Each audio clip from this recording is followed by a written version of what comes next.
one into the Pentagon, and another crashed in a field in Pennsylvania.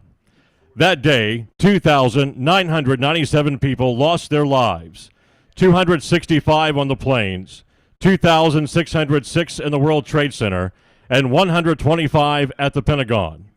Of those who perished that day, 344 were firefighters, 71 law enforcement, 55 military personnel, mothers, fathers, sons, daughters, friends. The days following the attacks, our nation rose from the ashes, banding together to look for survivors, retrieve the dead, and to clean up and rebuild. Citizens from different backgrounds, different nationalities, different ideologies, both political and social, came together in unity under one flag. This flag has seen many battles and wars through the years, from Bunker Hill to the trenches in Europe, on an island in the Pacific to the jungles and far-off lands. And it followed our brave men and women who went into the desert and mountains of Afghanistan to seek out those responsible for the horrendous attacks of 9/11. The flag of the United States of America is a beacon of hope, freedom, and unity. Tonight, 20 flags are on the field representing the 20th anniversary of that day. Tonight, we ask you once again to stand in unity as we come together to bow our heads for 20 seconds of silence to remember that day.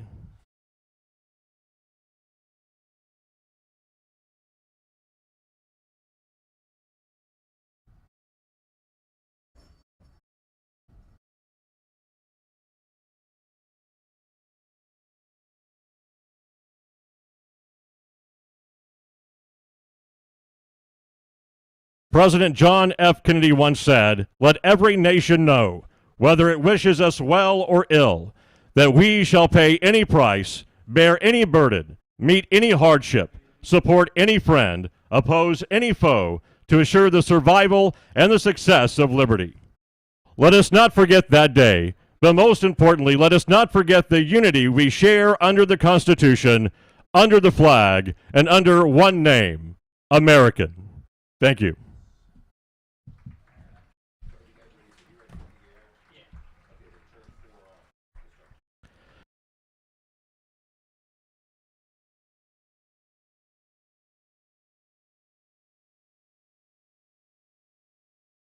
Garrett and Tricia Taylor are both graduates of Sikeston Senior High.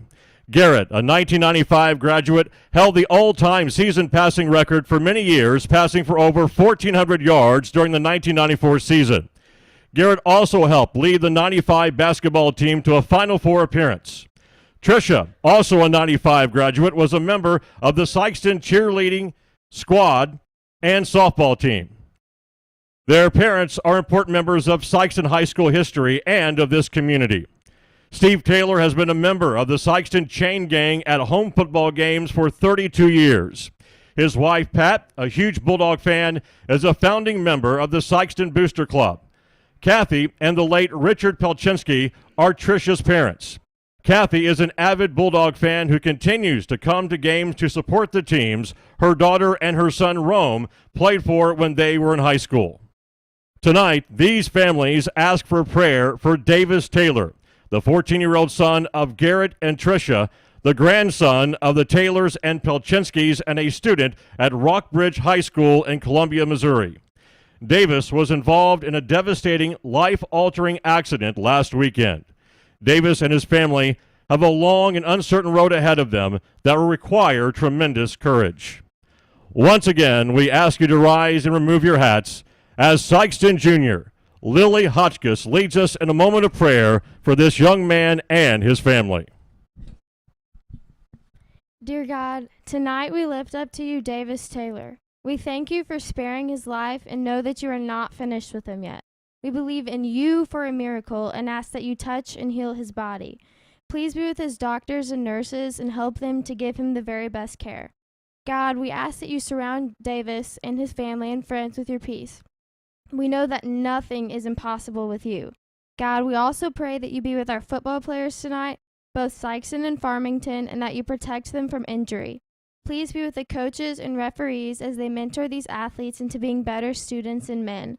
God, watch over and protect our schools. Help us to be bold for you so that we may grow your kingdom. And finally, God, as we remember the anniversary of 9/11, we ask that you protect our country and the men and women who fight for our freedoms. Thank you for the privilege we have in living in a free country where we can pray. We ask these things in Jesus' name. Amen. Please keep Davis and his family in your thoughts and prayers throughout the upcoming weeks and months. The Taylor and Pelchiski family thanks their Bulldog family for your prayers and reminds each of you to hug your kids as often as you can. Thank you.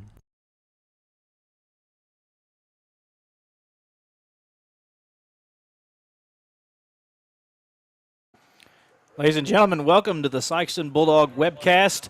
Sikeston Bulldog football taking on the Farmington Knights. I am Derek James along with Matt Tanner.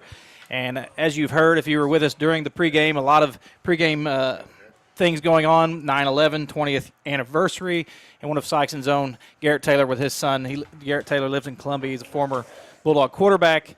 I know Garrett very well. Went to school with Garrett and played football with Garrett and Tricia, his wife. Correct. And very difficult situation there with Garrett's son in an ATV accident in Columbia and going through some tough times right now. So a lot going on in this pregame, but here we are ready to start this football game, a couple minutes away, and Sikeston taking on Farmington. Matt, what do you think about this game here? Well, first, Deej, you're right. The Sikeston football team came out carrying a dozen or more. 20 flags. Oh, I'm sorry, 20 flags. For the 20th anniversary. There we go. Okay. I guess I missed that part. I was just getting up here. So I'm proud that our community does support and show respect for our country that way. Very thankful for that. And certainly our prayers are with the Taylor, with the Garrett Taylor. Yeah, yes. Taylor, sorry. With the Taylor family. And having a son, I can understand that. And so I don't want to dwell on that, but prayers with them, prayers with their family and their family that's here in Sikeston. To the game, last year, didn't Farmington beat us yes, last they did. year up there? At Farmington, Farmington won 25-7. Okay. So Sikeston's got a little revenge on their mind, and hopefully we can continue the performance. Defense looked outstanding last week. Like I said, I didn't get to see the Crothersville game, but obviously only gave up just a few points, so we played very well. And as I told you a while ago, Deej, I'm wearing the old black shirt I had on last week. I'm going all baseball on you.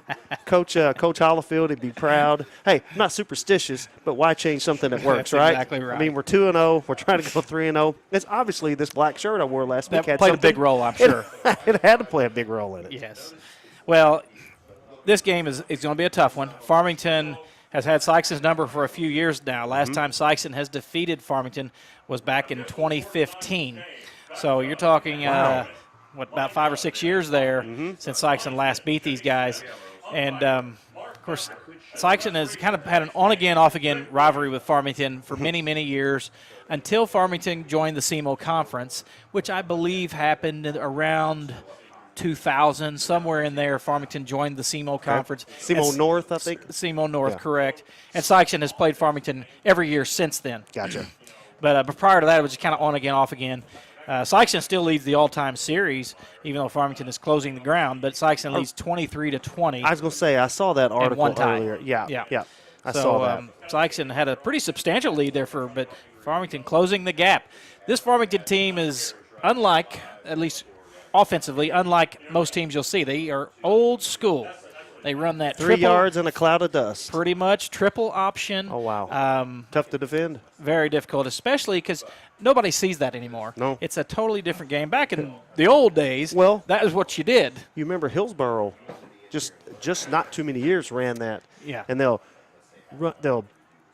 3 yard, 3 yard, 3 yard. The next thing you know, you're keying on and you forget about the tight end. All of a sudden, he slips 6 yards behind you and he scores or touchdown. has a huge gain. Yeah, exactly. Yeah. So again, like we talked a little bit last week, do your job. You've got to maintain it. It's assignment oriented. Yes. Yes. You have to trust your teammates. Yep. You take care of your assignment, and it can be defended. Now, The option Navy, football. Navy runs that. Navy. Yes, they do. Navy's, well, of course, they run it unbelievably. Yeah. But it makes it super hard to defend. So kickoff to the Bulldogs, taken at the 20.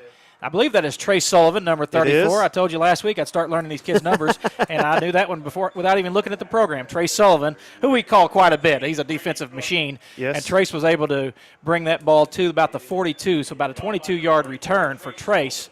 A lot better starting field position than it seemed like we had a lot last week. Absolutely. And Sikeston, obviously offensively, very different than what you'll see Farmington doing. Sikeston's more of a spread attack. Farmington, as we said, option, some midline option, and I believe there's triple option in there. They fake to the fullback and then quarterback and running back run the Or option. the old RPO. Yeah, Tuck it and run possibly pass throw it. option. Mm-hmm. Joseph Heckemeyer, the quarterback, keeps it, and he is breaking tackles, gets free, and gets a first down. Nice run for the Bulldogs to start. Heckemeyer. Wow. We didn't see a ton of that keeping last week, did we? I don't even know if we saw that play. That was a fake to the man in motion, and Joseph just kept it, which might have been an RPO. Yeah, it looked like a little read option to me that he had a chance to give it or pull it, or keep it, I should say, and he decided to do that. And he broke tackles to get that far, so he was hit maybe after a yard gain. Big, strong kid, 6'2", probably, 200 pounds or Close something? to it, yeah. I don't know what they've got him listed at. Of course, it's probably – does it read. have weights in there? 205. Yeah. Okay, yeah, big kid. Uh-oh. Penalty flag down. I'm They're going going to to blow guess that one movement dead. on the Bulldogs. Yeah. So against the Bulldogs, that's 5 yards. Flag on the play. Motion against the Bulldogs. We're going to back up 5 and be, what, 1st and 15 now? 5-yard penalty. From the 51.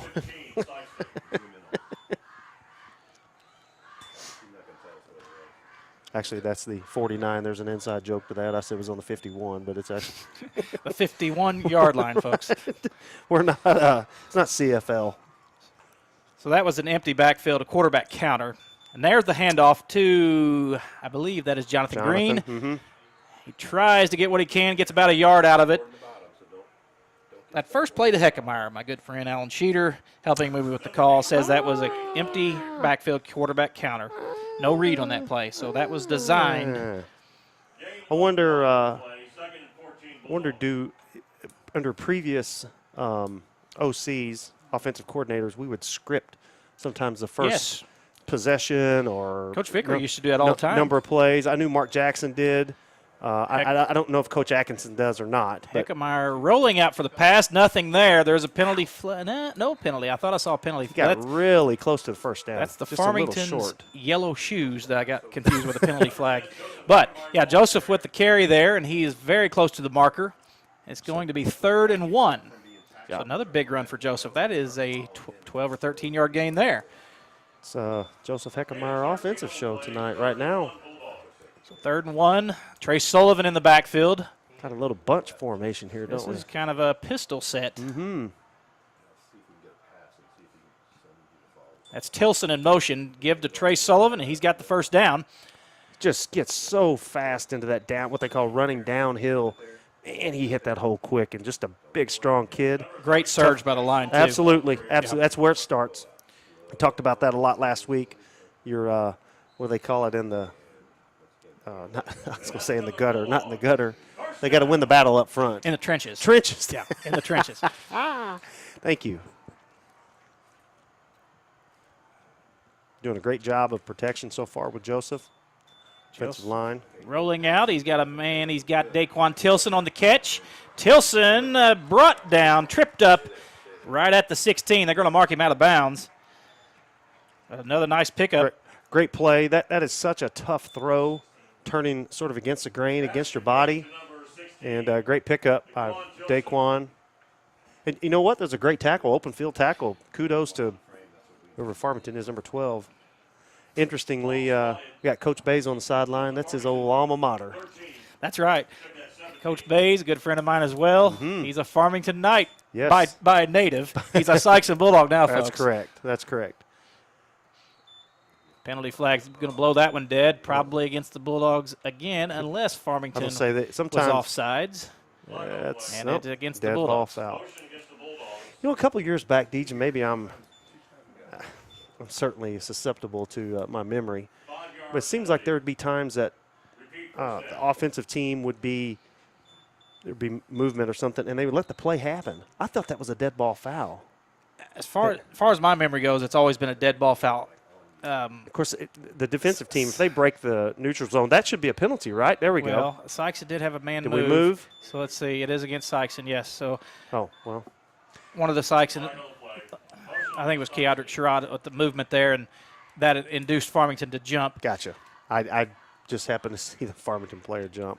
You do see, like in college, Well, a false start and things like that. Yeah, That's a dead ball. Yeah. Sometimes an illegal formation. You know if they what? don't catch You know what? it, That or, might have been it. or That not might have been enough, an illegal formation. Now not that I enough say men on the that. line of scrimmage, Right, maybe. Right. That might have been an illegal formation. I'm thinking There's of. different. I'm not really sure when they will throw those flags. What's it? First and We're 20. at 20 now, so Yeah, back-to-back 5-yard penalties. Get behind the sticks and you put yourself in a tough situation. Set the edge. That is another fly sweep. That is number 15, Trey Gorman on the carry. Nice gain, though. Get it back to Got a few trying to get it yards. something manageable here. If you can get it. Maybe a gain of 5 on that Yeah, for about Gorman. 5. That's his first carry of the year that I know of, unless he got 1 or 2 in the Cruzville game. Yeah, I do not remember any last week. Oh, wait, another penalty. I did not see the flag. I did not see the flag there. So that's a holding against Sikeston. They're going the wrong way, Coach Tanner. Yes. This is tough to get out of. It's 2nd and 32. Ball is spotted on the 38. I'm not sure what Coach Atkinson has in the playbook for 2nd and 32, but I would say it'd probably be time to call it now, right? Just throw the bomb. Hey, like we used to do in the dirt. Yeah. Heckemeyer dropped back. That's a screen. Yep. Dangerous pass. Farmington read that like a book. They were all over it. Read that big time. Number they were 51 ready. for the Knights, Marshall Murphy, with that tackle. He's a 5'7", 240-pound kid. Put together that one. Yes, sir. And he read that play very well. Yeah, you notice, looked like they had 4 start to go back to Joseph. All of a sudden, 2 of them, the light bulbs went off, and they stopped and read that. Yeah, that was a dangerous pass, too. He threw it. It was actually covered. Heckemeyer dropping back again. He's looking deep, pressure all over him, and he was just able to get back to the line of scrimmage. Not much blocking or protection for Heckemeyer on that play, and he immediately did not have anywhere to throw it. No, that would be a coverage sack there. But they were. Looked like they only had, maybe I missed it, but it looked like they only had 4 down linemen. They have 4 down linemen. That means they got 7 back in coverage. We got to, hopefully we can do a little bit better job of containing that 4 down rush, because I don't think they blitzed anybody on that play. I don't believe so, but we are going to have a timeout for Farmington. I do want to clarify, we mentioned Corey Atkinson calling plays. Actually, Treston, the head coach now, is the new play caller for the Bulldogs. Yep, there we go. Of course, Coach Atkinson called the plays for many, many years, but Treston wanted that challenge. He became head coach and pretty much named himself coordinator as well. So I'm going to call the plays, and everybody's like, look, let's do it. Let's roll and see what we can come up with. And Farmington, with a timeout there, did on this 3rd and 33 play. I'm sure they want to say, make sure we keep them in front of you. That's right. That's right. Even this is 4 down territory if Sikeston can get some yardage here. Right. But from 3rd and 33, if it's an incomplete pass, probably a punting situation. That's right. here. That's right. That seems to be a standard moniker in most sports, right? Basketball, you try to keep the if you're on defense, try to keep them in front of you. I think that's a good, Baseball, good play. Baseball, especially in late innings, what do? You keep the ball in front of you. Nothing gets past you. Nothing hitting a double to the wall or something in the gap or down the line. You keep the ball in front of you. Just makes, of course, we're not to that point now, but sometimes they call the old prevent defense. Sometimes you prevent the win. That's right. So, we're not there right now, but you can see they've got the rushing 3. Looks like it. They are dropping, bringing 3, 3, dropping everybody else into quick coverage. pass. That is Tilson again, I Like believe. he stepped out of bounds there about the 30. Yes, Daquan Tilson. Picked up about 8 on that play. I'm not sure. And I'm almost inclined to go for it from Yeah, here. I mean, yeah. you're on the 31-yard line. If you punt and kick it in the end zone, you get a net 10 yards. Yeah, any offensive yards pickup, that's where the ball will be down. They have to get to the 6 to get a first down. Uh-oh. See, there was a flag Another there. penalty. That one going to Jonathan Green, that's a pass interference, and they did not throw the flag. But penalty flag on this sideline, the Bulldogs sideline. Let's see what this one is. They let that play go. There's an example of letting the play go. Right. There we go. Maybe it's an illegal shift or something, or legal formation. They're going to decline it. So it is against Sikeston. Some kind of illegal procedure. Okay. I that's what I'm talking about. I don't know. I thought those were dead ball fouls. Tell me where I'm wrong, because I'm quite sure I'm wrong. I would just like to know the answer. The referees, obviously in the college game and the pros, they're mic'd up and the crowd can hear what the call is. Yeah. And he's actually saying it down there, but we can't hear him from up here. And only the head coach on the sideline can hear what he's saying. Gotcha. Now Farmington will take possession at their own 31. And Well, they here's do. Look at that very formation. tight. They will not throw the ball much. Quick give to the fullback. Hit immediately. No gain on that play. Let's get a number on him, 26. And that is the freshman, Tanner. Interesting. Caden or Kaysen, I can't see the name. Is it? We'll have a light on in here. Kaysen McLean. He's a 5'8", 170-pound freshman, and he's their Big main kid. ball carrier. And there's your Canadian geese flying above. Squirrel. Man, look at this. Back Look to at it, this 2nd and formation. 10. The old Navy play. The give also 3 to yards McLean again. A gain of 3 on that. 3 yards Maybe in a 4. cloud of dust. About 4, actually. We'll give him 4 on that. And this grinds out the clock, too. It does. I mean, it just keeps the clock just cranking. Generally, the games go fast because the ball stays on the ground. That's correct. Not any incomplete passes. And if you pick up a couple of first downs, all of a sudden you ran 5 or 6 minutes off the clock. 3rd and 6. This is a big play for the Bulldog defense. They can get off the field if they can get a stop Right. here.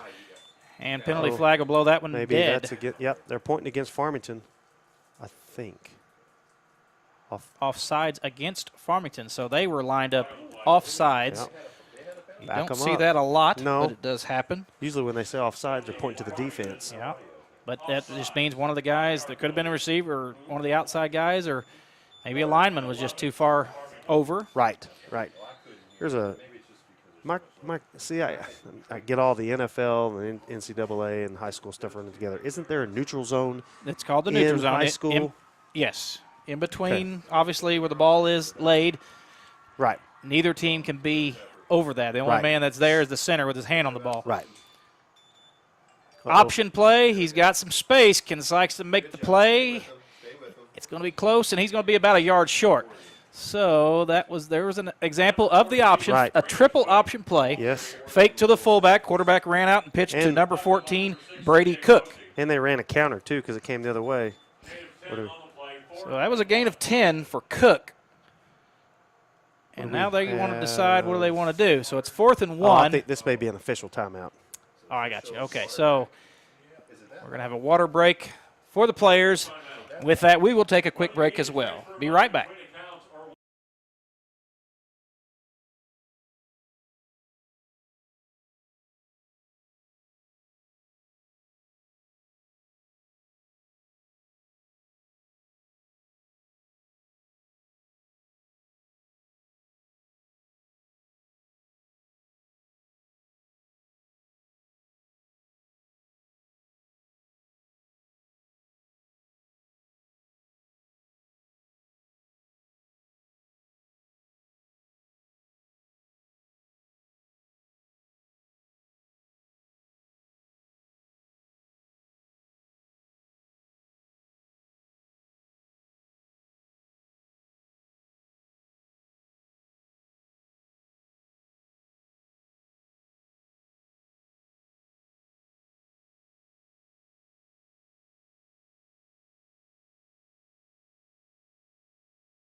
Back to it, 4th and 1. Big play here.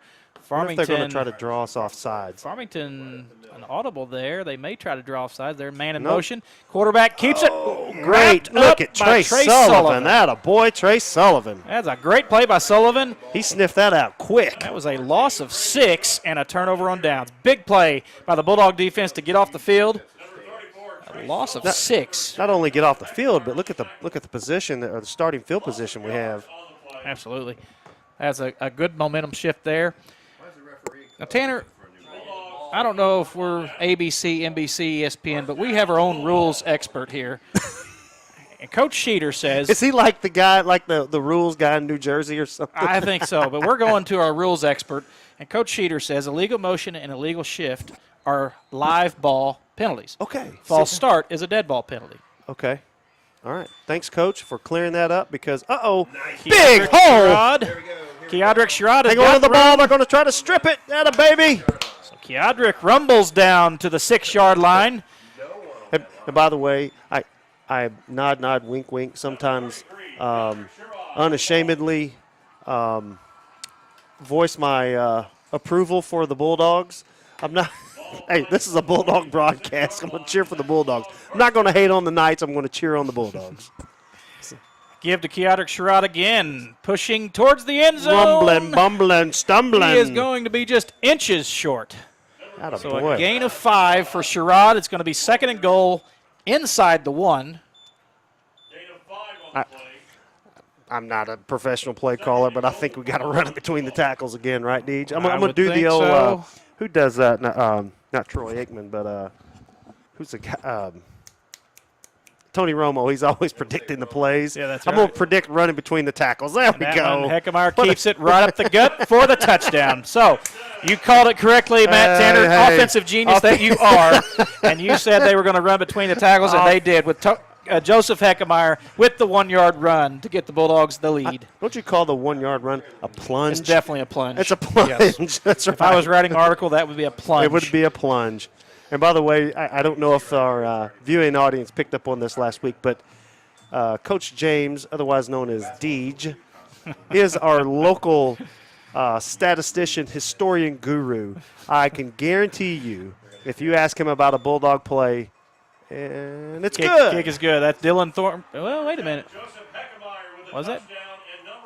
That was Connor Wallace. Excuse me. Oh, you know what? I think the soccer team's playing in Hannibal. I understand. So that explains it. Yeah. Dylan Thornborough, the normal kicker, is not here tonight. Yeah. He was actually a huge part of that win last week with the huge. We talked about field that. goal. We talked about that. So Connor Wallace is the backup kicker, and he kicked it through. Sikeston leads 7-0 with 4:57 to go in the first quarter. Great possession, Derek. We talked about it last week. We are winning the. Well, no, I guess we're not winning the turnover battle. Never mind. Technically, it wasn't. It's a turnover on downs. Turnover on by downs. That's how right. it's termed, but it is not That's technically a turnover. That's correct. But that was huge to shorten the field for sure. But it may as well be when you get a turnover on downs deep in their own territory like that. I'm keeping my own score. I'm calling it. No, that was very big by the Bulldog defense to get out of there. That was a long. Was that 3 and out? I think it was 3 and out. For a farm, it was a 4 and out, I guess, technically. Well, I guess. So they went for it on 4th down. But that's true. Okay. The Bulldog defense got off the field. Did not get a first down. There That's we go. right. We'll restate that. Correct. So they got off the field and had a very short field. That's the risky run. You know, the guy in what was that coach in Arkansas? I saw a documentary about him. He never punts. Mm-hmm. Never punts. Always goes for 2 and onside kicks it every time. Something tells me, and I've looked this guy up too. He must have insane talent to be able to do that. You can't do this with minimal marginal athletes. No. Are we offside on the kickoff? They're going to blow that play dead. That's Connor Wallace on the kickoff, and they're blowing the whistle as the ball's in the air. Oh, they have an illegal substitution from the white hat. I couldn't find the penalty flag, but he's way down on the Farmington side of the end zone. And an illegal substitution, but I didn't see who he pointed to. Oh, no, wait a minute. Now it's not. He changed his call. It's a illegal formation. Okay, we're getting some info in here. We only had 3 guys on the right side of the kicker, so that's a legal formation. We do have an official in the box this week running the play clock. Thank you for that. We appreciate that. That answers a question we were wondering last week on the onside kick. Do you have to have even amount of numbers on each side of the kickers? I wasn't sure. Used to, you could just line up like all 10 guys on one side and just kick it. Besides the kicker, I thought you could. Maybe I said all 10. The kicker plus 10. Yeah, maybe I was wrong. But that was a 5-yard penalty for the Bulldogs. Connor Wallace set to kick again. Little short kick right at the 20. Sometimes those take a weird bounce. CJ Posey. He's down. Good tackle, CJ. CJ was He in the 10-yard line made a great play. CJ was there to at least make the running back think about it, and he tripped up right at the 10. So that kick worked out perfect. It really did. That's the problem about letting those drop, is that it takes a weird bounce when it comes off like that. And it wasn't the kid's fault. It was kicked in front of him. So what's he supposed to do? He wasn't going to run in and try to dive on it, because if he misses it, it'd be like an onside kick if he recovered that. That's a live ball. It is. That would be like an onside kick. It'd be Sikeston's ball there. So Farmington back on offense, sending a man out wide. They are on the 10 or 11-yard line. We got almost like a zero coverage here with nobody back other than man-to-man. Quickly tackled. I believe the give was to number 26, which is McLean, the freshman running back we told you about just a moment ago. You have any stats on him? Is he maybe got a yard on that? Not for tonight, though. I mean, did you have any stats coming into the game on that freshman? I can get to it in a moment.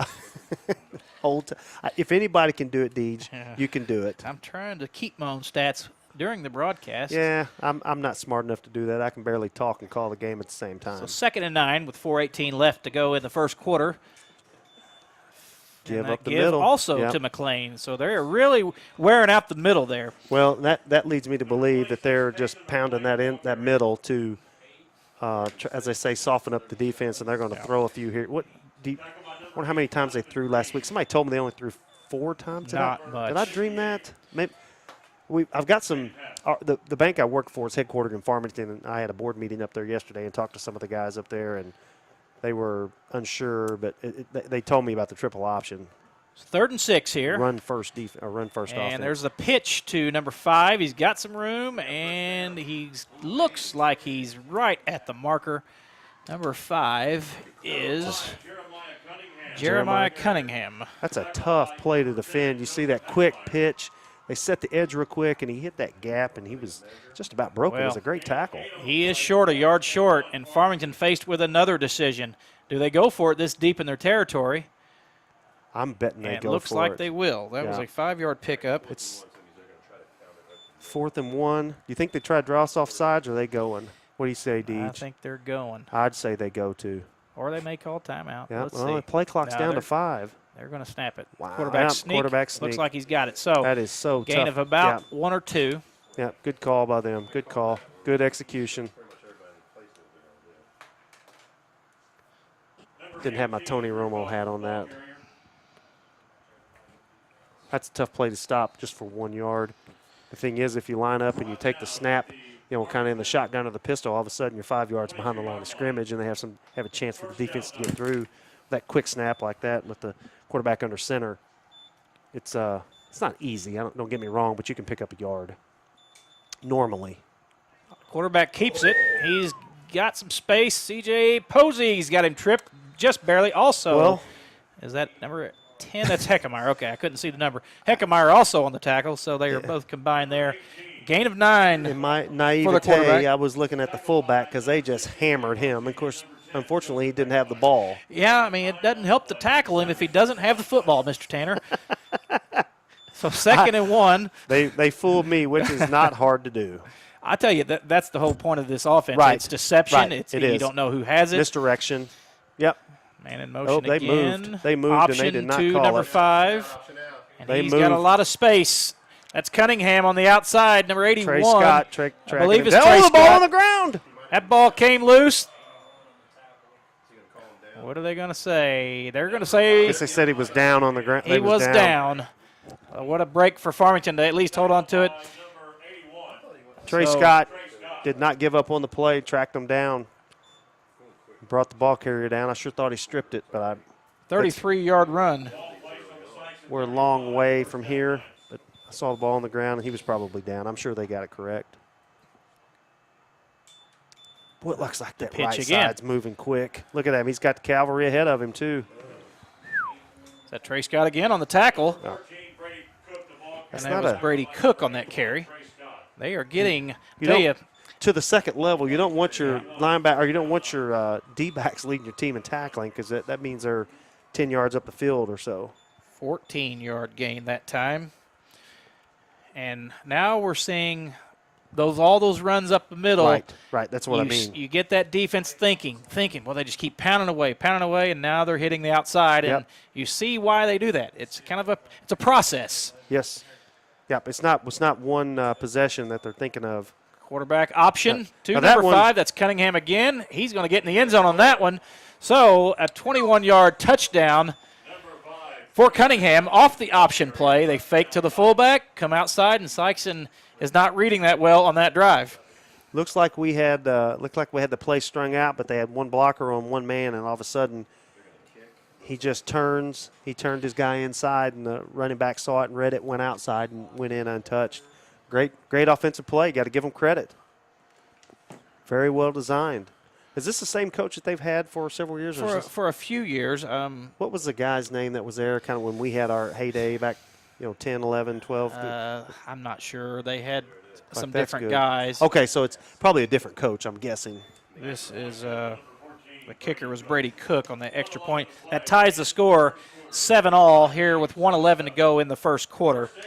So I know they had a coach named Bacon there for a few years, and some of their better teams in the early 2000s was named Tebow. Tebow, but a different spelling than Tim Tebow, but it's Thebebeau. Okay. Yeah. Okay. So I did have some stats finally. I tracked them down. Did you think I could do it? Absolutely, the bloodhound you are. Well, I have to thank my man David Jenkins for the research. I just knew where to look. But that's what it's all about. McLean has 205 yards on 33 carries through the first 2 games. So Farmington did come into this game with a 1-1 record. They defeated Potosi last week. Yes. In a close one, 23-18. It took a goal line stand to defeat Potosi, a team that Sikeston saw last year in the regular season when Potosi was added to the schedule. Right. And I think, from what I understand, Farmington lost to North County the first week. I'm not sure of the score, but I think they lost to North County the first week. We do have a number for 53. That is Preston Smith. So we've been trying. Name. A name. I said I can't talk. So Preston Smith is number 53. Let's see that ball picked up by, is it Jonathan Green or CJ? CJ maybe. They're 6 and 8, so I can't tell who's who. That's CJ Posey. They don't look anything alike. I can't figure it out. No, just the number. You can't see the number there. So CJ was able to pick that up, get a few yards, and brought out of bounds at the 29. Well, sometimes that's such a weird play. You're fumbling for it, and the next thing you know, you fumbled it again when somebody hits you. So good job by CJ to get a ball does not bounce like you think. No. An oblong ball. It's not strange. going. Yes.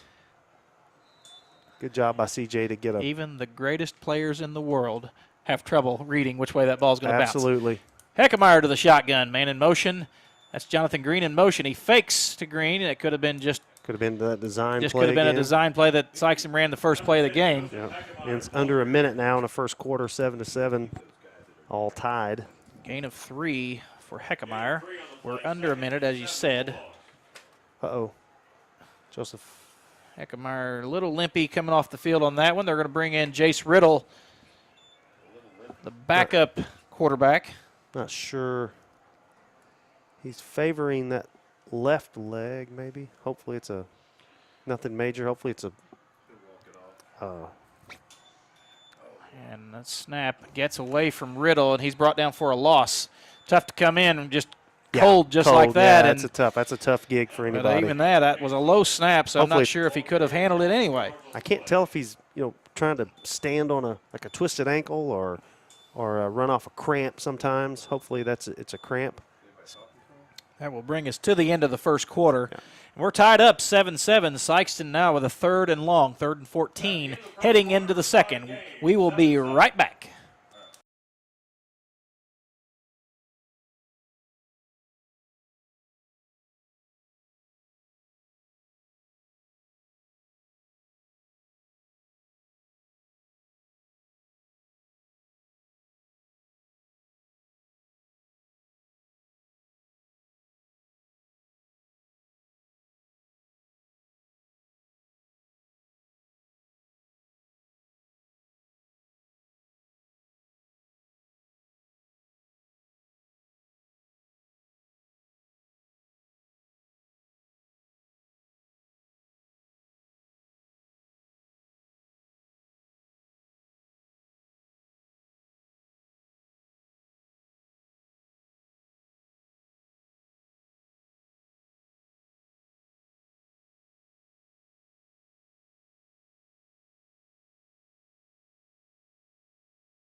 So Jace Riddle will stay in at quarterback. Heckemeyer did ding up his knee in week 1 against Crosville, and Riddle came in and finished that game. There we go. And led the Bulldogs to the victory. And hopefully Heckemeyer will be okay. Maybe it's just a little ding or something. They're working on it. There's some people between Joseph and me, and it looks like they might be. They're looking at the left. Looks like the left knee, but I'm probably wrong. I probably shouldn't even guess, but he is standing. There's no one helping him, so those are all good signs. So Riddle in, and he gives to Keodrick Sherrod. He gets about 5 yards on it, but that won't be enough. Sikeston will have to punt here.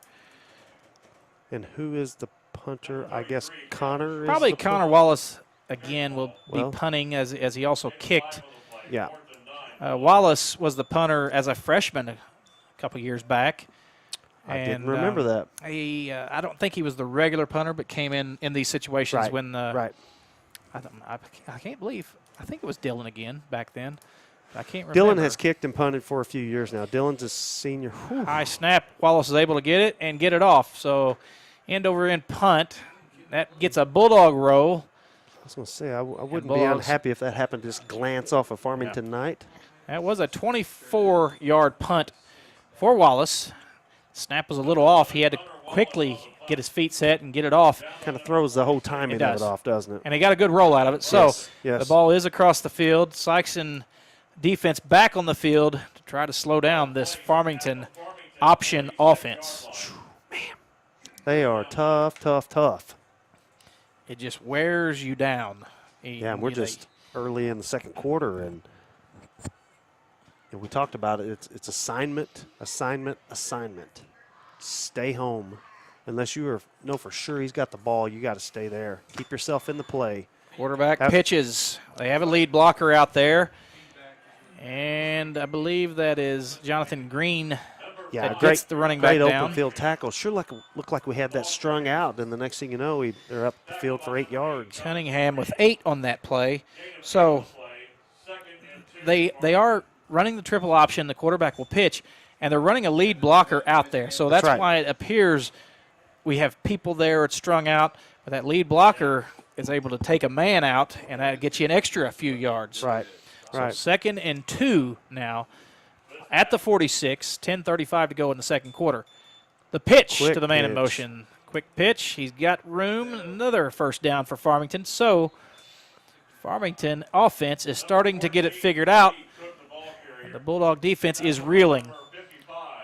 So, we need somebody here to step up and make a big play here. Keep them off knock them back a little bit. 14-yard gain that time for Cook. Ball is placed at the 32-yard line, the Bulldog 32. Another 1st and 10 for the Knights. I don't think they've thrown a pass yet, have they? They have not. And they won't if they don't have to. Right, and I'm not sure. I don't think Sikeston, have we thrown a pass? Yeah, we've thrown a pass, a couple passes. Oh, they moved. That's a movement. They missed it. That's a motion That's a quarterback. man, so that looks like a gain of about 7 that for the slot quarterback. guy. That slot guy moved, and they didn't call it. He's able to move if it's a part of the motion play. Well, but he just jerked. He didn't move. If he goes in motion, sure, but he jerked. They didn't. But sorry. I'll get off my officiating from 200 yards away. They're doing a great job. 2nd and 3 for the Knights. The man in motion is the lead blocker, so they're kind of starting to figure this is working. We're going to keep after this for a few plays. There's the man in motion again, coming back the other way. He countered, but he countered and went the other way. Yeah, he gave that to the up man, the fullback, which is the freshman, McLean. Cason McLean. That man in motion is lead blocking, so even on that play where he gave the fullback, the man in motion did reverse field and it countered back the other way.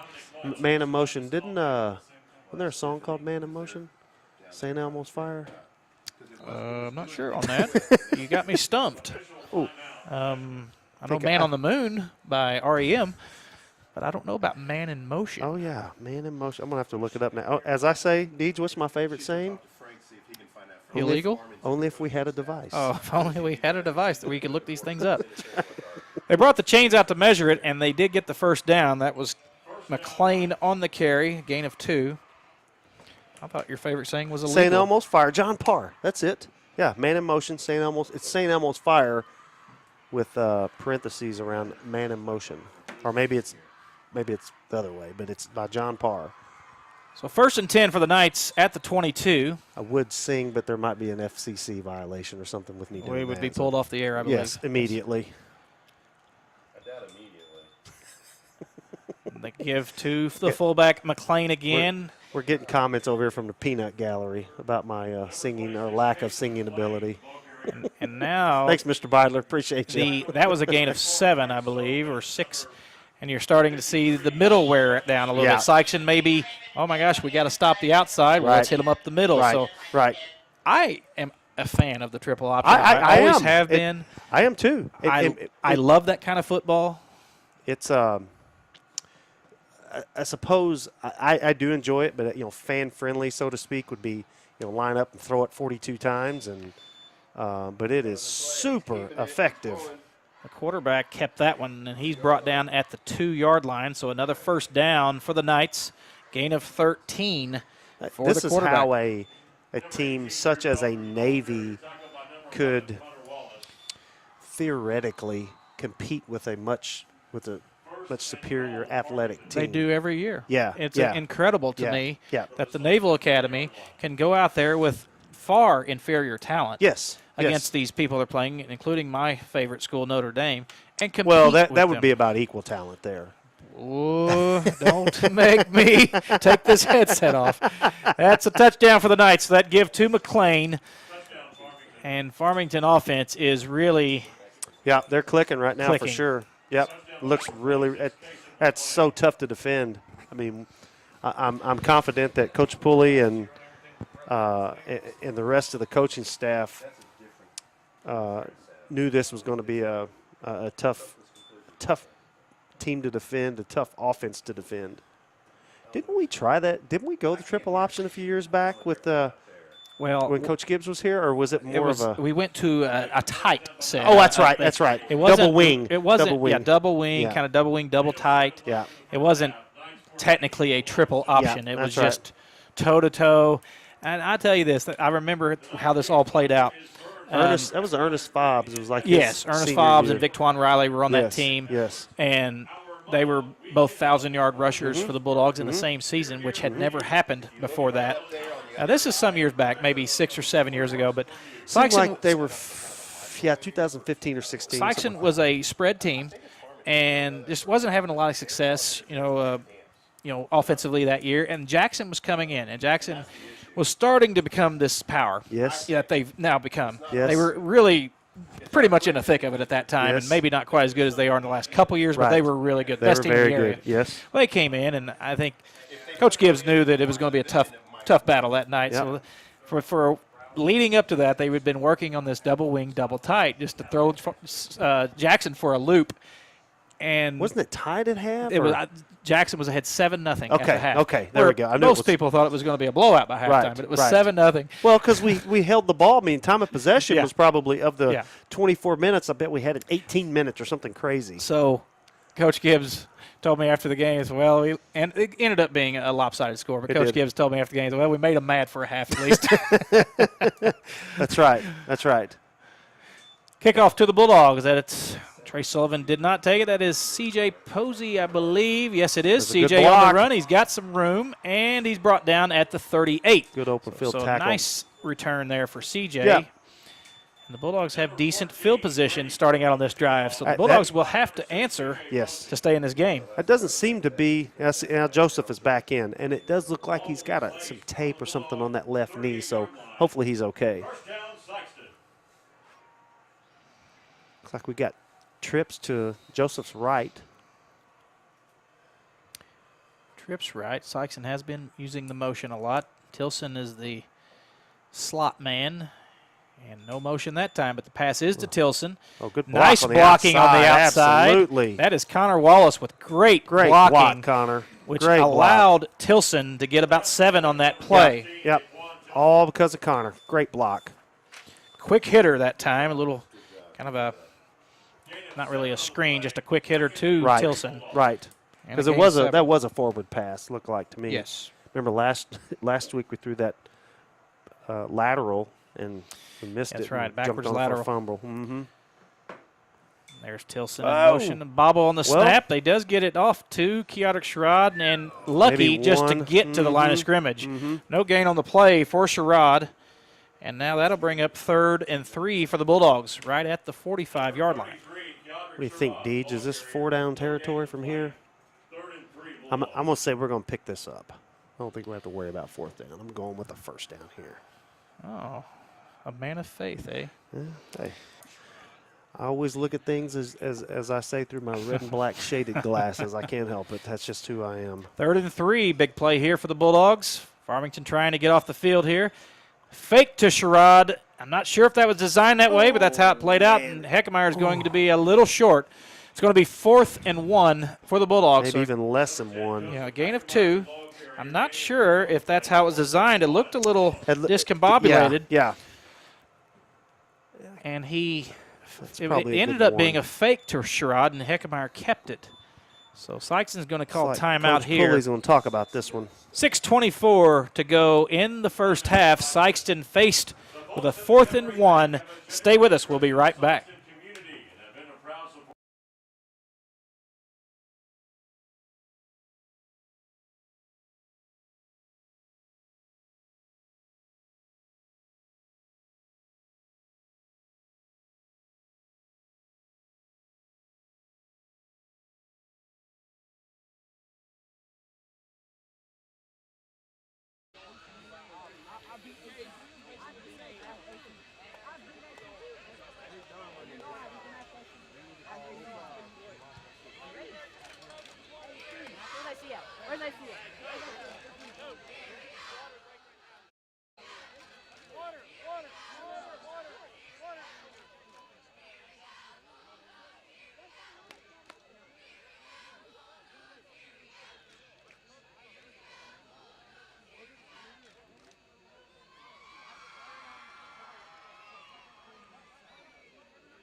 Tanner? Yes, sir. We got a wager from Chris Hotchkiss. He said he's watching from Las Vegas. He says go for it. I'm with Chris. I say go for it. I think that's an obvious call at this time, and Farmington's really starting to establish themselves offensively. Sikeston faced with a 4th and 1, and I think even at any time you're probably going to go for this anyway. 4th and 1, most people think they can get that. Right. And our main punter isn't even here, which is Dylan Thornborough, and you're not going to pin him deep here. So Right. I think it's at a minimum, maybe we try to draw them off sides. the venerable Chris Hotchkiss in Las Vegas. I cannot believe it. Well, I mean, hey, when you're a high roller and big time like Chris Hotchkiss, like another big time that we know. Quarterback sneak, Matt Tanner. We love the quarterback sneak. Absolutely, picked it up. And now Chris you see Hotchkiss, why. Chris Hotchkiss, put it all on red tonight, baby. You picked it right. Gain of 4 on that quarterback sneak. That is a Charlie Vickery staple, I'm telling you. I watched it for years, and it worked anytime 3rd and 1, 4th and 1. Anytime Coach Vickery's teams did the sneak, that's exactly what just happened. About a 4 or 5 yard pickup. Right. All you need is 1, but that's okay. We'll take all we can get. Now Joseph back in the – looks like a screen. Another dangerous pass. Oh, he got away somehow. Keodric Sherrod still rolling, still going. Hey, he is not an arm tackle guy. You better come in low and wrap him up if you're going to bring him down. Man, he's a big, strong I thought kid. that play was dead. I did too. And another very dangerous throw. Farmington is reading that. Yes. They are all over that play. Yes. Somehow, Keodric got 8 yards out of that. And the Bulldogs are faced with a 2nd and 2. So it worked out.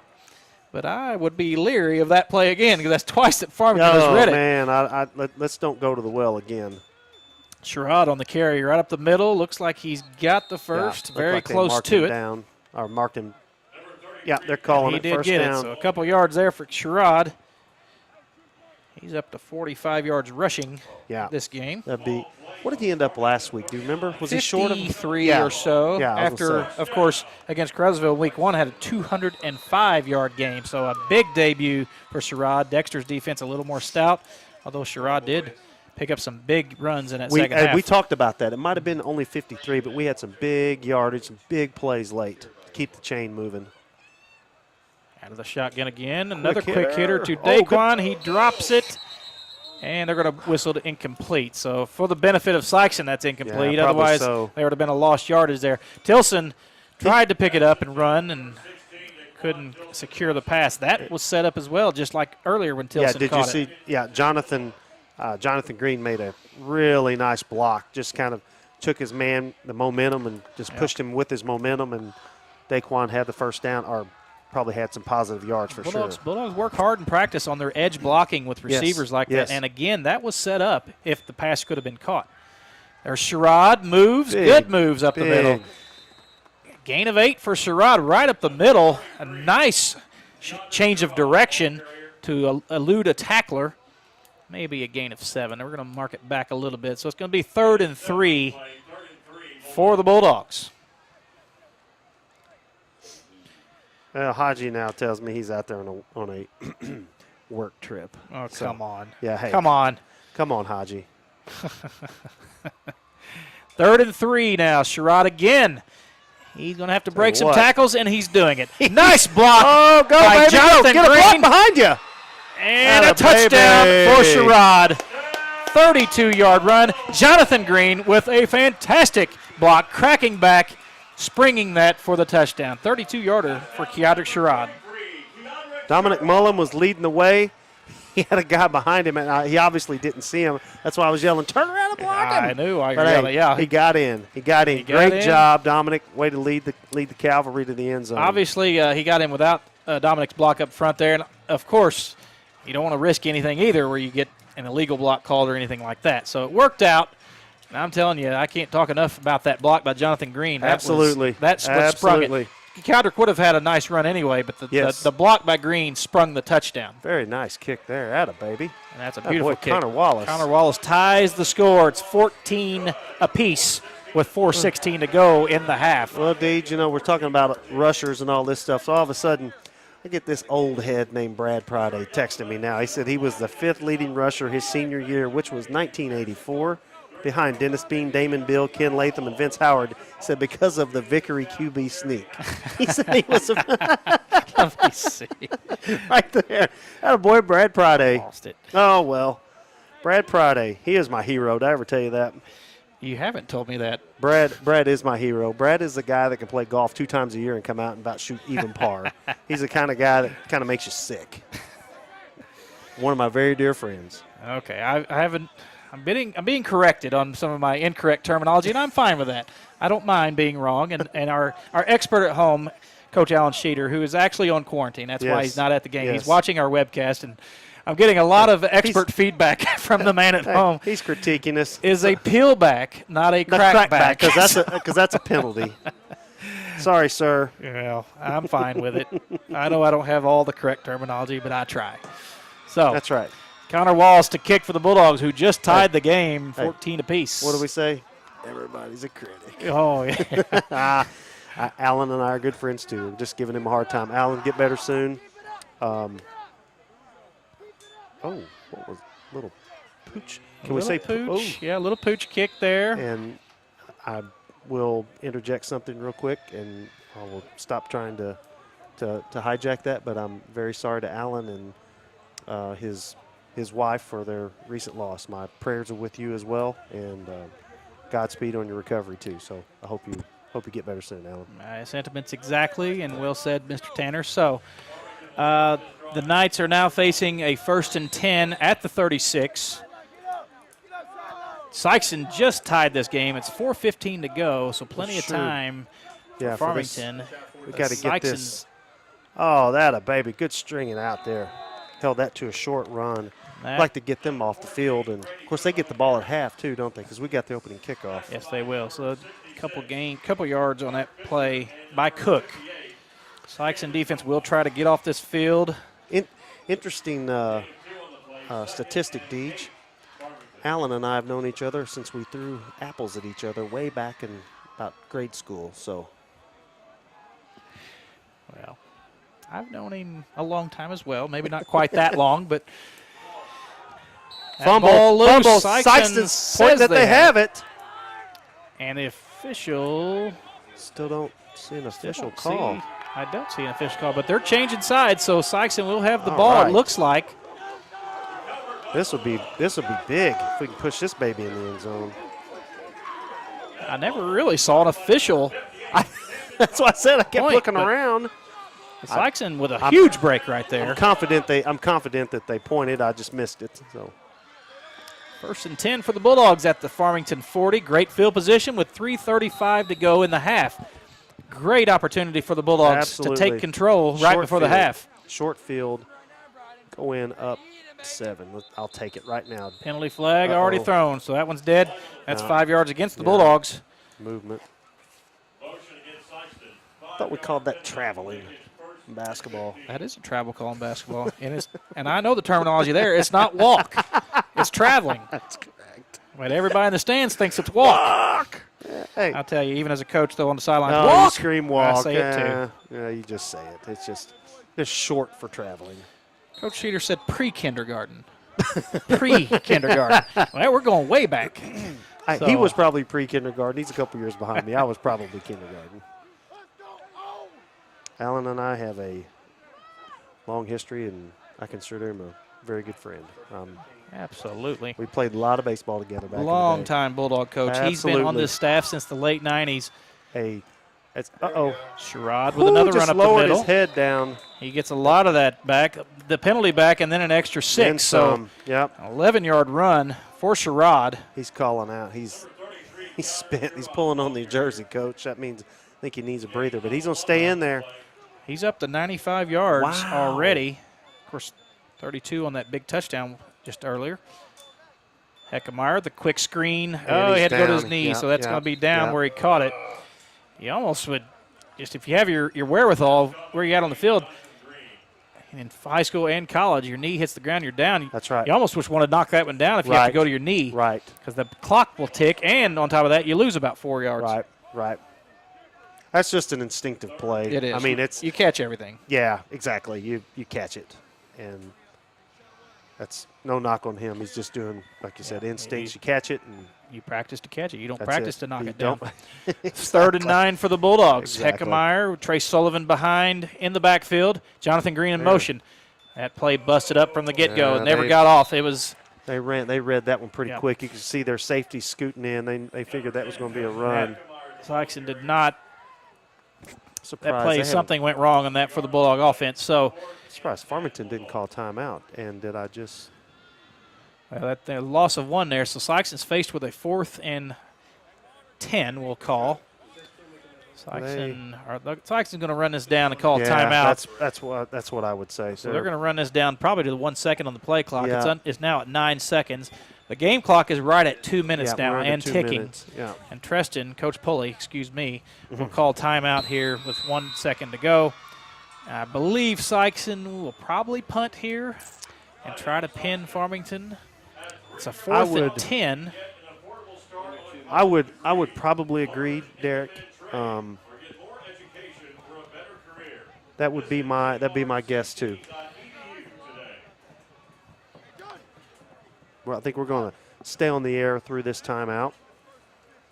Sikeston still needing a big stop here to keep them off the field, keep them off the scoreboard. Tell you what, the way they moved the ball, they being Farmington, the way they moved the ball the second quarter, if we could get in 14-14, that'd be a big deal there. Definitely. Farmington took control of this game and very clearly had established their offense. Sikeston was doing nothing to slow it down, and Sikeston responded with that huge touchdown. Big time to drive. tie it, and then, of course, got the fumble. Yep. Huge break there. Yep. But Couple Sikeston- of penalties. That's Yeah. kind of penalties have really hurt Sikeston yeah, today. hurt us tonight on the first drive and hurt us on that drive 6 too. penalties tonight for the Bulldogs. You have the So yardage. Sikeston, penalties. 5, 10, 15, 20, 25, 35 yards, 6 penalties. So Sikeston is lining up to punt. I thought they would do that unless you see something strange here like a No, fake. I don't think you'll see that. I don't think they'll Connor fake Wallace, high snap, but he's got a good shot at getting it deep here. Oh, look at that. Stay in that here. ball Go is get going it. to roll inside the 5. Attaboy, Beautiful, Camden Copeland down there on the beautiful punt down. Attaboy, by Connor Wallace. You couldn't Attaboy. do it any better. Hey, how good did he play last week? And stepping in now, kicking extra points, punting, a great punt. Connor Wallace, attaboy. Connor Wallace has skills, I'm telling you. That was a 36-yard punt, but more importantly, he put it inside the 5. Deej, Do you expect a throw here maybe? What do you say? I don't think from this deep. I think they're going to try to get out of the shadow of their own end zone. So Farmington's I wouldn't be surprised to backed see up. a throw here. Well, there's a quarterback. Yeah, they're going to keeper. get out of the end zone first. Do you think they're going to be? Think they'll be content with just going into half tied? When they're this deep, I think they are going to try to get as much as they can, and then they may take some shots if they can get out closer to midfield. I wouldn't be surprised for them to take a shot here. I mean, they have not thrown one time, and I know our coaching staff is urging our kids to watch out for the. We look like we got one guy back. Jonathan Green is a safety. Hopefully we don't get drawn in on a play action pass. He is working that clock down too, so maybe they are going to be content. Well, to go they are down. backed up very deep. They so are. You don't. They are. Want to take chances here. Another quarterback sneak, Well, so he's I'll tell you going to pick what. up about 2 or 3 there. Sometimes I have. Sikeston may consider a timeout here. It's Well, possible, but I've heard. I don't know. I think our staff may be happy to. It's 3rd and 3. Not going to do it though. No. We're going to sit on it as well. So Yeah. They are. You know, sometimes you coach, not all the time, but you coach, is what I'm doing actually making the other coach happy? Right now, I think he's making Sikeston's team happy. So somebody stopped the clock. Somebody called timeout. Looks like we called timeout. Well, good call, Deej. I don't know.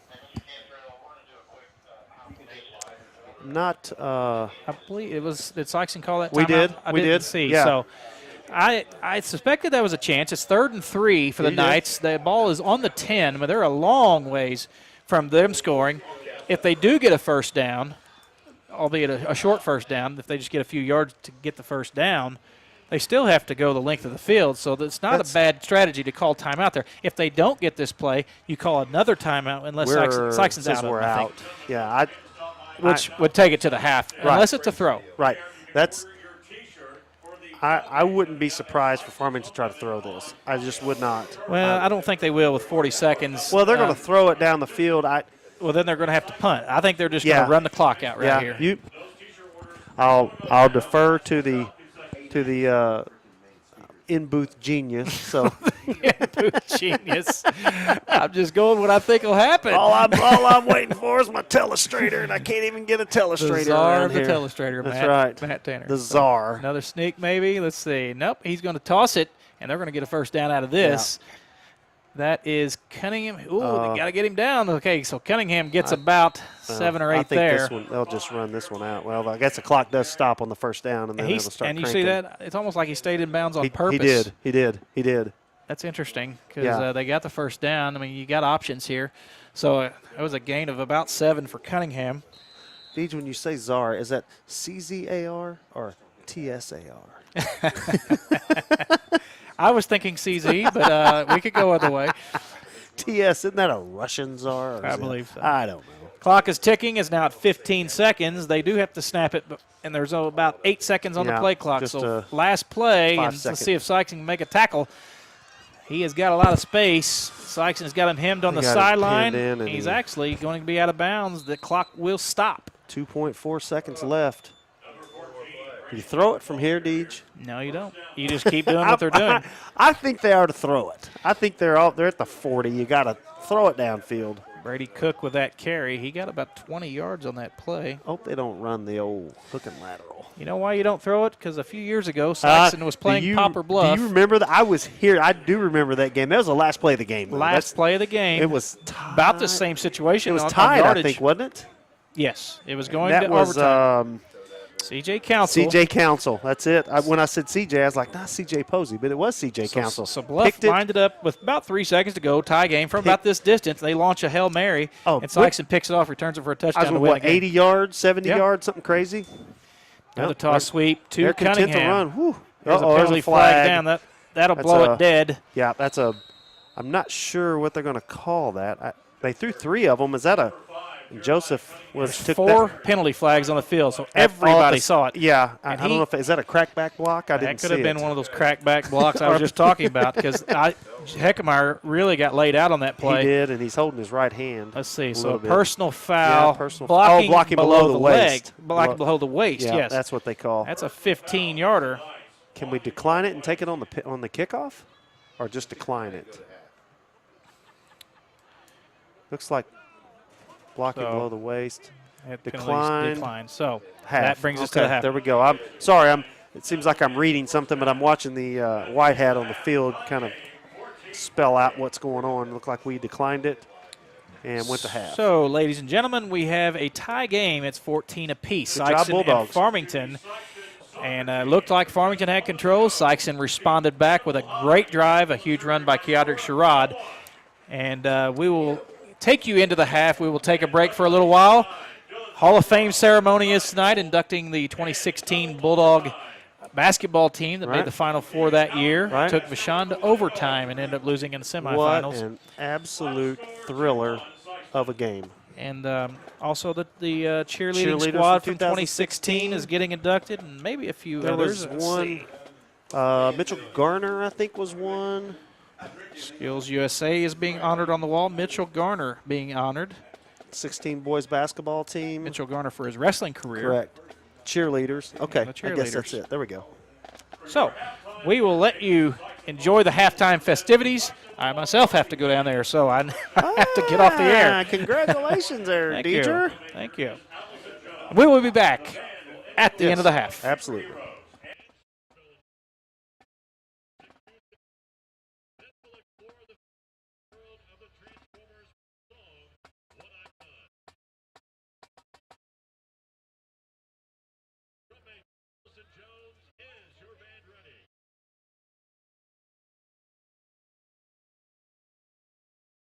Take the field in exhibition.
years of service to Sikeston Public Schools for their outstanding contributions to the Sikeston Bulldogs.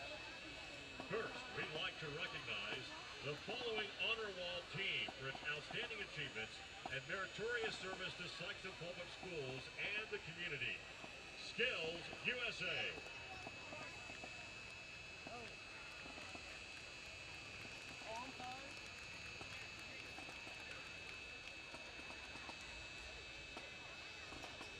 Representing Sikeston High School's Career and Technology Center, Alana Ellis, Sydney King, and Olivia Whited came home with a gold medal from National Competition in Skills USA. From the promotional board competition that included representatives from 45 other states, the three women, under the direction of their Skills USA sponsor, Brian Hinson, designed a bulletin board for Skills USA, created a notebook showing their creative process, and gave a speech and answered questions before a panel of judges. The team of Ellis, King, and Whited is the first SCTC Skills USA team to bring home a nationally acclaimed gold medal. Congratulations to SCTC's Skills USA team. The following Hall of Fame athlete and teams received all-state and or post-secondary honors for their athletic achievements in their respective sports. Through their participation in high school sports, they brought recognition to Bulldog Nation. First up, Mitchell Gardner. A 2016 graduate, Mitchell Gardner had an incredible Bulldog wrestling career. As a sophomore, Garner was named to the All-Conference team and received both the Bulldog Wrestler's Heart and Most Improved awards. He was just getting started, though.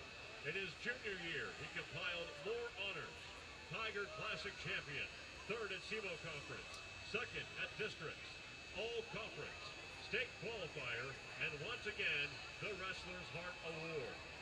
As the team captain his senior year, Garner dominated the mat in the 220-pound weight class with a 50-8 finish, making his overall record 116-45. The awards kept coming.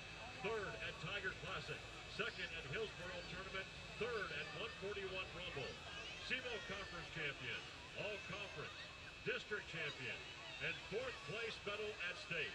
Finishing as co-leader in team wins, Garner won the MVP award for Bulldog Wrestling. Congratulations to Mitchell Garner.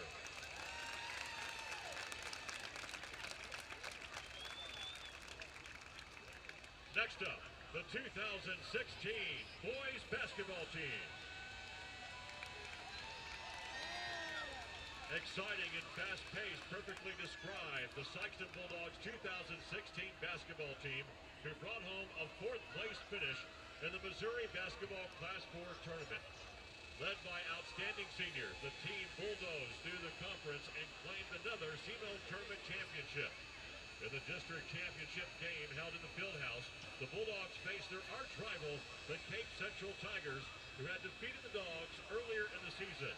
However, this time, the Tigers never found an answer to the Mighty Dogs' quickness and sharpshooting, and Sikeston won 59-55. In the next two rounds, the Bulldogs ruled the court, defeating St. Genevieve in sectional 76-43 and Parkway West in quarterfinals 52-40. Neither team could stop the Dogs' three-point swish or slam dunk. The stage was set for the semifinal game at Mizzou Arena in Columbia, Missouri, between Sikeston and Vashon. Whoever won this game would most likely be the Class 4 champion. The Bulldogs fought hard, battling the Wolverines into overtime, but just came up short 69-66 and finished fourth place in the state. They finished the season 28-3 that year. Congratulations to the 2016 Sikeston Bulldogs basketball team.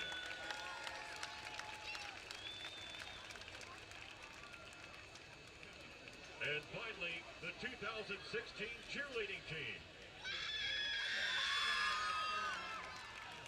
The 2016 Bulldog cheerleading team once again showed Missouri that they always strive to finish strong in state competition. Led by four strong seniors, this team was driven and developed a hard work ethic to accomplish their goal, another state cheerleading crown. The quest began with grueling practices and daily workouts. At one point, the team did not know if they could perform, because a senior base and tumbler suffered a devastating wrist injury, and it forced the team to regroup and change their entire routine just weeks before the competition. However, this adversity just made the team stronger. Known across the state for their exceptional tumbling skills, the Sikeston cheerleaders were ready to take the floor, proudly wearing Bulldog red and black. The cheerleaders shined with their tumbling, stunting, jumps, motion technique, and dance, but falling just short to St. Francis Borgia and claiming a second place in 3A large competition. Congratulations to the 2016 cheerleading team. And congratulations to all of our honorees this evening. Thank you for making Sikeston Public Schools and the Bulldog Nation that much better.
Yeah, you can. Wow. It's got all dirty. Yeah, it went to sand.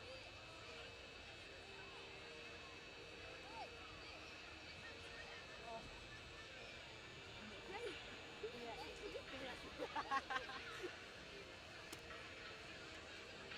Let's do this, baby.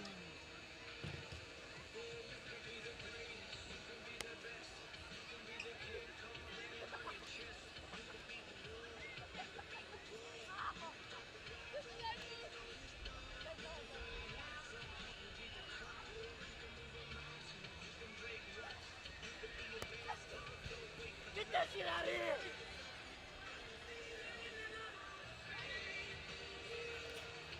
Oh,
What?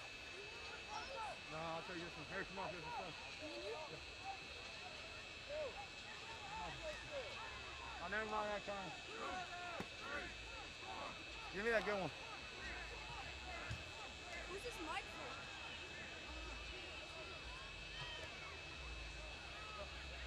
Don't hit that mic.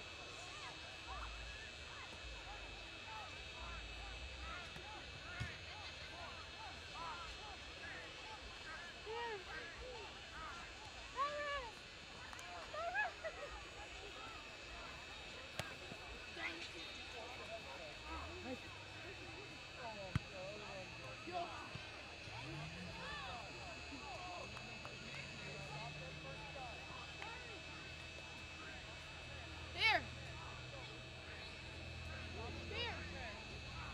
There.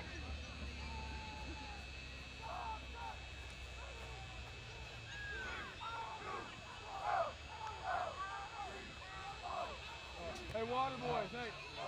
Oh, you back to the sideline. Hey, here. Gage, hey, back to the sideline. Let's go. Hey. Second half, get ready to start. Get ready for the half, okay? You good, baby. You good. Tyra. Hey, as long as our water's taken care of, because Coach, Coach King will fire you. Who else? Coach Pulley? Okay. I think it's going to be their choice. You want to kick from the Hey, make sure you're loose. Make sure you're good and loose. Make sure you're good and loose. Make sure you're good and loose.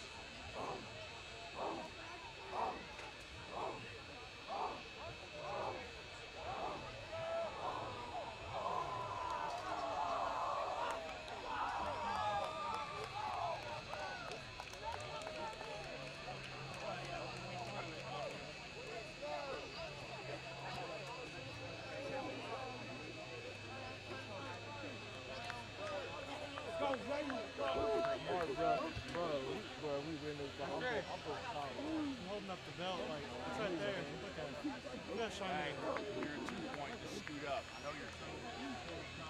Go with your band.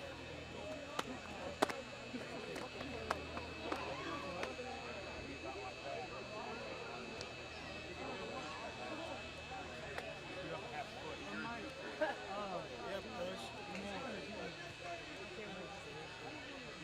No, don't change your stance. No, I was doing that later in the work. My foot was too far back, and I didn't have time to run. So I was open.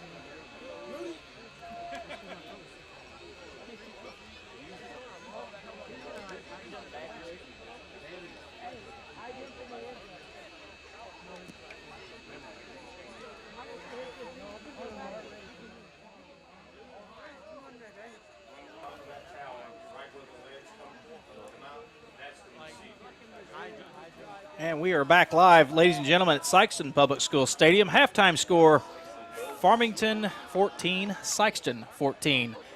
I am Derek James along with Matt Tanner, El Presidente. And Matt, Heavy on the L. El Presidente.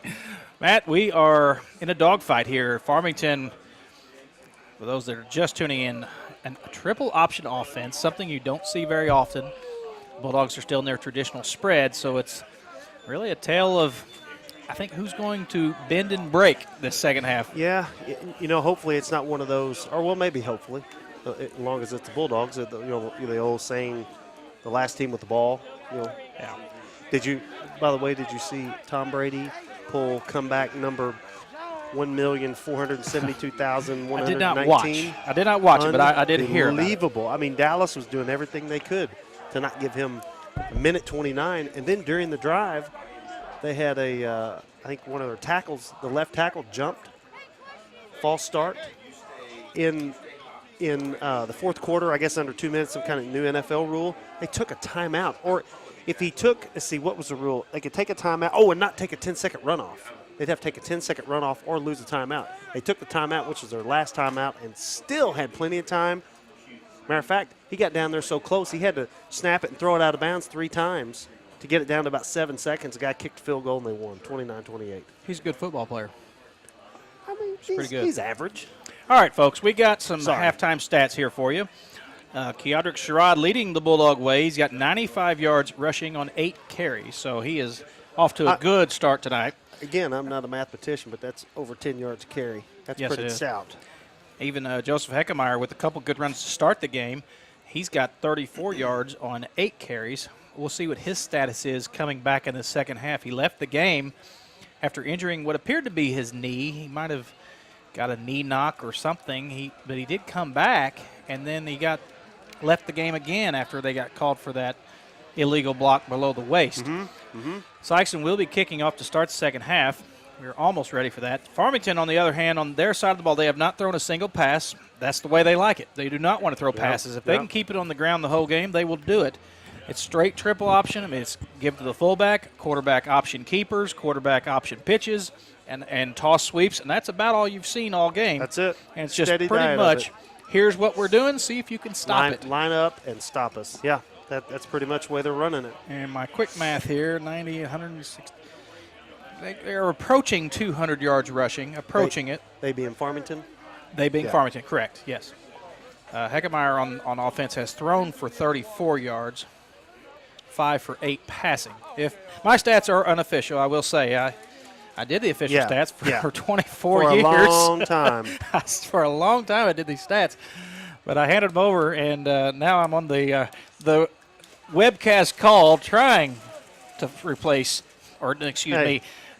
fill the gigantic shoes of the venerable Chris Hotchkiss. We can't even come close to Not even filling close. their shoes. No, absolutely not. But as we're doing this, I'm trying to keep some stats just to give us a little breakdown of this game. For those that don't know, Deej is a man of many talents. He has all the stats, can keep the stats, keep a conversation going, read text messages, social media, change a light bulb, and change oil on his car all at the same time.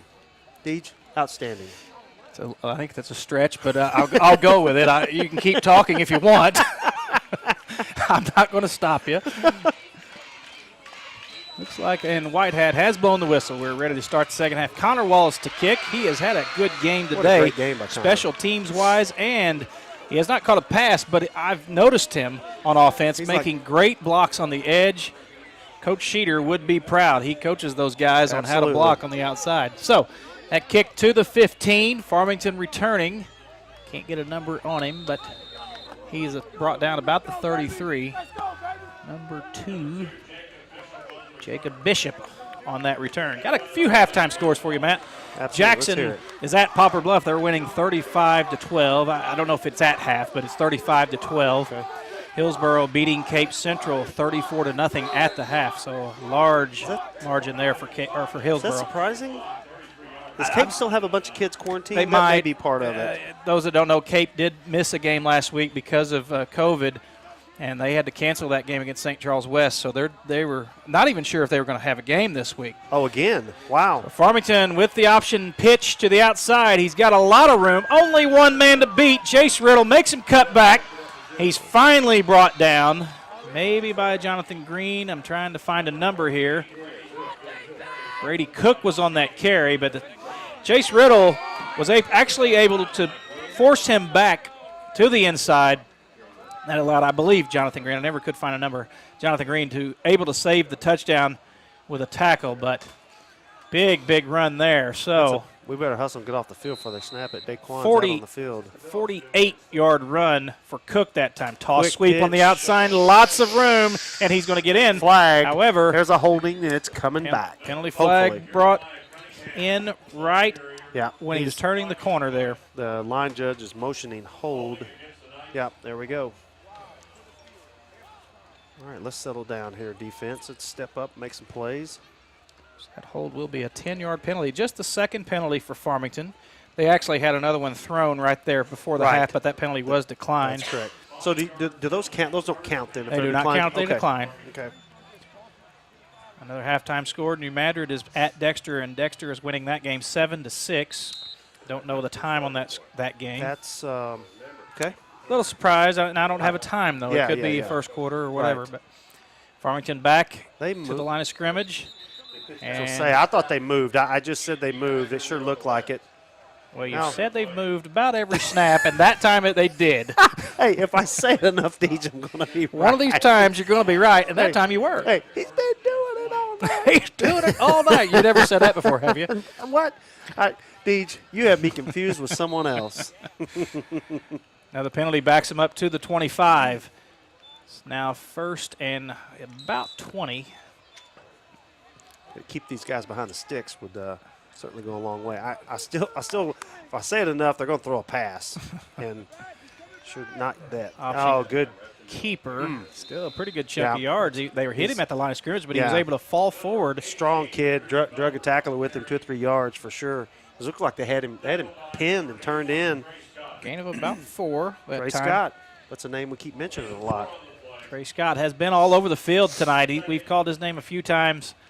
Had a big game last week, too, if you remember. He did. He made some nice tackles. Farmington at the 20. Man in motion. I bet the that's an counter. option to the outside. There's the Oh, lead good. blocker. Yep. And Tilson could not make the play, but Good. Jonathan Green on the Okay. outside. Okay. Now it's going to be 3rd and long. This is definitely 4-down Yeah, territory. Certainly for them.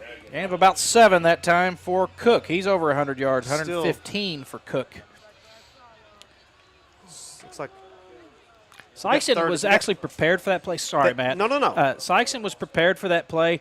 You see, Farmington's running the same thing over and over, which is typical of Let me tell triple you who option this offense. reminds me of, though. And, I mean, obviously a different level, but Auburn. They said Auburn had a very I'm going to use the wrong term. Here's- There's a pass, Here's your and they pass attempt. They didn't. couldn't get him. So he's going to Okay, they still actually got a sack. get to the line of scrimmage Right or at so. it. It might Yep. be a loss. Maybe a half yard. So that will be a sack. So a little bit of a loss there. That was a pass play, Matt. Yeah, hey. Can you believe it? I can't. I called it. Like I said, if you call it every time, I'm going to be right at some point. Looks like they're going to attempt a field goal here. I think I would watch a fake. I'm just. Farmington is known for kickers, though. They've always had good kickers. They have put out some quarterbacks, too. And receivers. Remember Jonathan Byrd played for them? I do. 6'4". He's a basketball coach up there now, or at least he was last year. 32-yard field goal attempt by Cook. That's plenty of distance. Plenty of distance, and it is through the uprights. Wow, Farmington great kick. will take a 17-14 lead with 9:38 to go in the third quarter. I believe that's Cook. Number 14 is Brady Cook. So he's a man of many talents as well. Man. He has 115 yards rushing, and he turns around and kicks a 32-yard field Hey, goal. that would have been good from 50. He had a lot of distance. that was Definitely had way over. easily 10 yards to spare. Absolutely. A few more scores for you. Kennett 16-12 over St. Gen. Good game there. That's Say that again. Kennett defeating St. Gen 16-12. It's at St. Gen. yeah. Kennett, of course, coming off that fantastic season a year ago, undefeated, Absolutely. and made it all the way. Was it semifinals or quarterfinals? But made a good run at it, Yeah. and they're loaded again. But Have a St. new Gen, coach. Yes, Have a they new have a new coach. coach. Park Hill Central 37-0 over Perryville. North County 34-0 over DeSoto. We don't have North County this year. No, we don't. And Valley Catholic 21-0 over St. Vincent. So a few scores for you there. These are a little old, probably. I picked them up at the half, so there's probably a lot that's happened since then, but something to whet your appetite. Old news there, Deej. Farmington to kick. That is Brady Cook on the kick. High Short kick once again. to C.J. Posey. Caught at the 20. He's trying to get wide. Not anybody there to block for him, and he's going to be brought down at the 29. So It almost looked like he wanted to lateral that. I don't know if that was Trace or who that. yeah. I'm glad he didn't. I'm Well, glad he decided to hang on to when it. you run wide, your blockers aren't out there, That's so you correct. better have an insane amount of speed. Yeah, I mean something. Otherwise, you just run it up the middle and try to get some blocking. the speed that Derek James has in old man ball, something like that, Something like that, yes. or stick maybe, more along the lines I of don't stick. know if I have that step anymore. Stick still has it, doesn't it? Of course. Ball is at the 30. That is Keodrick Sherrod again. He is spinning ahead. Tell you what, that's great running, but that's great blocking too. Looked like he had a huge hole to run through. Wasn't touched for 5 or 6 yards. Great blocking. That is a sign that your offensive line is doing the job. 10-yard run there. Absolutely. For Sherrod. Puts him over 100, right, Deej? Yes, it does, along and those that's a lines? first down for the Bulldogs. So that puts Keodrick at 108 yards after that carry. Sherrod back in the shotgun. Heckemeyer dropping back, stepping up, and he is tripped up for a sack. Looked like he's going to be able to get away. Thought he was. And they barely tripped him up, so Sykes is going to lose about 7-6 maybe on that. Guy stuck a paw out there and tripped him up. 8:50 to go in the third quarter. Farmington leading this game 17-14 after the 32-yard field goal by Brady Cook. Second and 16 now. That's, well, as we say, Coach Pulley, dial it up. Sikeston has not thrown a deep ball this game. No. Most of it has been short stuff. But we took a few shots downfield. Sherrod again, and nothing doing there. No gain, maybe a 1-yard gain. That'll bring up 3rd and 15 for the Bulldogs. Am I mistaken, but didn't we take several shots down the field last week? Last week, yes. Yeah, several shots. And maybe some of them were there, just weren't able to get the connection, weren't able to catch it. Right. I'm not even going to say maybe. I know the coaching staff knows their defense and our personnel much better than me, but we have not done that for, I'm sure there's a very logical reason that we haven't. And 3rd and 15 now. Trips right, Heckemeyer out of the shotgun. Rolling out, he's going to try and get a little time. Underneath throw to Tilson, and not going to get much there. Sykes is going to have to punt. Yeah, got back close to the original line of scrimmage. 4-yard gain to Tilson.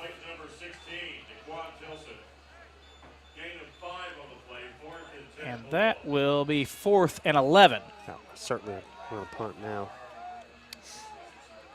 I'll say that. I don't see Connor Wallace yet. Now they're bringing in a new punter. And that is Bo Riddle back to punt. His brother Jace Riddle is in the block for him. Yeah, he's the up back. So the snap to Bo Riddle. Bo Riddle with a high end-over-end punt.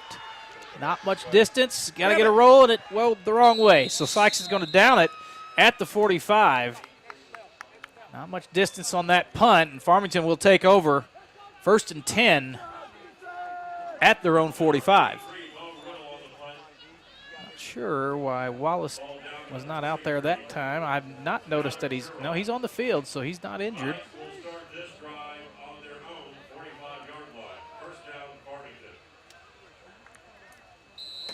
Sykes need to have a good defensive stand here. Now, we did hold them to 3. That's somewhat of a win. It's still a one-possession game, but it should be nice to get them off the field quickly.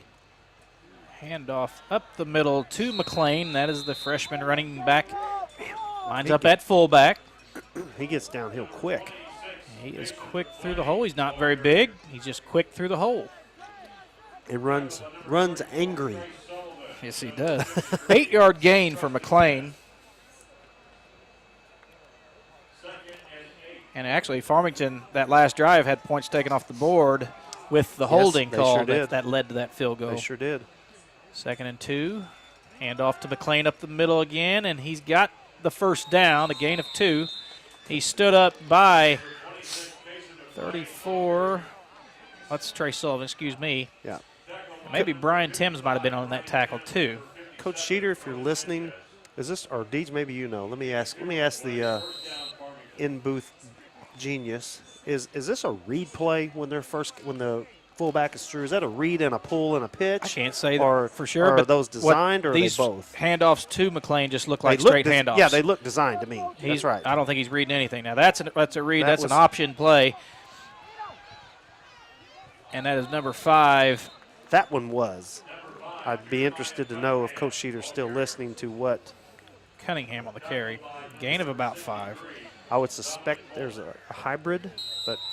Yeah, I mean, some of those are just straight handoffs. Yeah, it looks like this is a design. You're giving it to the fullback this time. Official timeout. They're going to take a water break here. And, folks, we're going to take a little break as well. We'll be right back.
Back to action, a 2nd and 4 for Farmington. They do have a couple of receivers wide. We have not seen that very often. That give to McLean again, right up the middle, and a gain of 5 and another first down for Farmington. They are starting to roll again, Matt. They are. We were getting some input from our gurus. Those do seem to be some design and some reads. We have some other coaches up here too saying, hey, I think those. It depends if they run it the certain way and that end crashes down, he's going to pull it, and then all of a sudden he's in the option position. If the linebacker takes the quarterback, he pitches it for the option, and if the linebacker takes the running back, the quarterback keeps it. And so extremely difficult to defend. Pretty much option football, the way it was designed from the get-go. This is all credit to them. I mean, for sure, they're running it very, very, very well. This is has a 4-yard gain by McLean, by the way. This option football is about as old as football itself. It is. And Farmington, to their credit, running it very well. That Option one looked pitch. gummed up there. Sikeston cannot get on the outside to contain these guys. Farmington has that lead blocker out there. Setting that edge, and that's Cunningham on the carry. So Farmington's getting that lead blocker out there every time, taking away Sikeston's outside leverage, and they're able to get yards. And they are moving again down to the 15-yard line, another first down.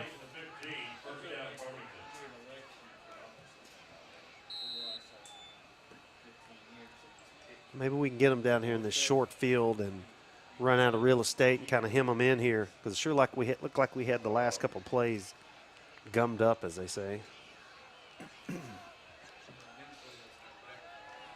Look at all the receivers. Farmington, this first time we've seen this formation, See, I think. So to me, it looked like they jumped. That looked like a straight. That looked like a dive there. Definitely. Just a straight give. Did not look like they jumped. Maybe I'm wishing. no gain on that play. That's the first time we've seen that formation. I think they had 3 wide receivers and a tight end, and then 1 running back. And that was just a straight handoff. No option in it at all, and no gain on that play. DJ, got I'll diverge just a minute. We're talking about everybody knows I'm a huge Bulldog basketball fan. We had a 2016 team down there, and one of our teammates or one of our kids from that year is in dental school. It's Sam Cox, and fumble. Did we get it? Nah, they're pointing to Farmington. Sam is in dental school now, and talking to him and his dad, this is all credit to the coaching staff and Coach Hollifield that he credits, and he'll tell you that the effort that they had to put in and the hard work they had to put in during their practice has made him a better person, understands what hard work can lead to, and that's what all our coaches, and I know all high schools throughout the country, but I can speak certainly for all our coaches here. I know that's what they teach our young men here and young women, that, hey, nothing's easy. If you want to be part of a team and be part of a winning team, Coach Hollifield and our other coaches teach these kids how to be winners. There's a first pass tonight, or wide open. I knew it would come at a time we weren't suspecting it. Bootleg pass that time. The quarterback kind of faked the handoff and rolled out the opposite way. And that was about a 10-yard pass for the touchdown. Wide open. Yeah, wide absolutely. And winning, as you know, is a process. It's not just the fact that you win the game. You have to prepare. As I think it was Bobby Knight that says, everybody wants to win. Everybody has the will to win. It's the will to prepare to win. That's the key. And I think that's what our coaches and our coaching staff and our basketball team do so well, is prepare our kids to win.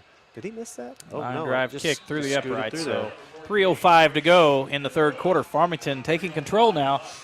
They are up 23-14. And by the way, you are part of that staff. So I give credit to all our coaching staff, not just basketball, not just football, boys and girls sports. And that's the key to coaches, in my opinion. Yes, we all want to get a W at the end of the night, but for creating better men and women and better students, I think that's the gravy on top. Correction, that score is 24-14. Piggyback off what you're talking about, Matt. I mean, as coaches, yes, I mean, we want to win. Every coach that coaches wants to win. Who doesn't? Every coach out there wants to win, but you don't win without integrity. You try Correct. to teach kids. You try to. It's Yep. all an educational process. And Misha will kind of beat it into your brains, when they're public service announcements. It's an educational experience, but it's true. It is. This is all about teaching life experiences, teaching kids how to be good sportsmen, be Yep. good teammates, Yep. respect their coaches, how to listen, and it leads to great things in their lives once they get out of high school. Teach them to work hard. Teach them to work hard. Got to work. I mean, you're just not going to get anything, nothing easy. And I know these sound like cliches, and I suppose they are, but nothing easy worth having comes just by getting given to you. I mean, you have to, or given to you. You have to work. And all these kids, boys and girls, up and down the sports. What do we got? Uh-oh. Is that a delay a game? No, they called timeout to avoid it. But that, like you said, that's the key. I mean, we know, unfortunately, that sometimes high school is the last sport. The vast majority of our kids, it's the last thing they ever play. Getting to the next level, and I'm not even talking about Division I. I'm talking about any level, collegiate level, any sport is a big deal. And as I always say, man, if you can leverage that into a scholarship and get an education out of it, that's what we expect. I mean, the kids that make it to a professional level in sports is just so the odds are stacked so against you. It's not to say that it's unattainable. It's just saying that, again, it's extremely hard, and the odds aren't there. And so leverage that and get an education. And that's I know our parents. I am a parent, so I know I speak for that as well. Talking about professional athletes come out of this area, you can just about narrow it down to just- one hand. Just in not Sikeston, the entire area. Correct. I mean, it's not Correct. very many. Two hands could probably cover it. Absolutely. Kick return by, I believe, that's Jonathan number Green. 4, actually. That Oh. is Satron Hampton. So his first action, or at least first time we've called his name tonight. He's probably been in there, but That's his correct. first kick return. He's across, brought down at the 35. Sikeston will have 1st and 10. And, Matt, they're going to have to put something together or this game's going to get away from them. Sikeston needs to string something here, need to get a score and get this down to one possession game. Sometimes we're not going to have our kicker with us tonight, so it's probably going to take 2 touchdowns. And by the way, I just saw our soccer team did win in double overtime, so big win for them Good tonight. job. I think Coach DeMint's soccer I group. think they're in Hannibal. They are in Hannibal, so big win, a golden goal. I guess it's like a sudden death, the way I understand it. Is that right? And Dylan Thornborough had the winning goal tonight. So, they were telling me they announced it earlier, but hey, doing a football game here, I can't listen to everybody. Well, we can't hear all the PA announcements. That's That's Keandrick Trace. Sherrod Oh. getting loose again. And another big run for Big Sherrod. run, just dragging people with him. It's a 24-yard gain by Sherrod. The first carry was Jace Riddle. He had a 6-yard run on that play. I So stand Jace corrected. Riddle is still in at quarterback. Dylan sent our soccer team to overtime. Heath Poindexter got the goal in overtime. So great job, guys. Sherrod with the carry again. Stood up at the line of scrimmage. They're trying to rip the ball out, but Sherrod hangs on to Sure it. did. No gain on that play. Somebody grabbed a face mask, but obviously there was no flag, so I'm not seeing it correctly. No penalty flag on the play. Sikeston will now face 2nd and 10 at the 35. 1:45 to go in the third quarter. Riddle to pass, looking deep, and just out of the reach of C.J. Posey.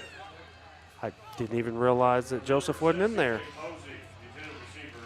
3rd and 10 now for the Bulldogs. 1:39 to go in the third quarter. Now, Heckemeyer is I do not. see him on the sideline. He's not in the game. Riddle has been in at quarterback this drive. He did carry on the first play for a gain of 6. And Riddle has a little more wiggle. He's Yep. got a little bit of speed and elusiveness. Yep. Brings something different to the table. Satron Hampton in the backfield with Riddle. Riddle rolls out, and he's going to have to throw it away, and incomplete. So he had to just get rid of it and got it to Jonathan Green, but he could not come up with a catch. Even if he did, there would have been no gain on that play. Really tough rolling, as they say, against your strong arm and throwing Across your body. Throwing across your body is tough. Officials are discussing something. I don't see a flag. See what they're – maybe they're – I do see the flag now. It's on the other side of the player, so there's a penalty. What can this be? They're pointing toward Farmington. So I didn't see the anything. signal. Defensive holding it. I guess No, somebody defensive said holding. I personal- couldn't really tell what his call was. Defensive holding, maybe. So that is okay. That's a 10. They Maybe did call. I thought they said. I thought it was defensive holding, but they call them personal foul. I didn't see a personal foul signal. If it's It's holding, got to be holding 10 yards, not an automatic first down, correct? So now I would say that surely that's got to change what we're going to do. Maybe enough for the first down. If it's 10 yards, it's 10 yards, right? Were we behind them? We weren't behind the sticks. 10 It yards. was right at 10 yards. And Farmington coach pleading his case. He didn't like the call. What? Do we know? The ball is placed at the 25, which looks like it would be enough for the first Right, down. They right. have not moved the sticks. I would think that would be a measure. They're not. Oh, they are moving them now. So Okay, now- there we go. All right. We're just.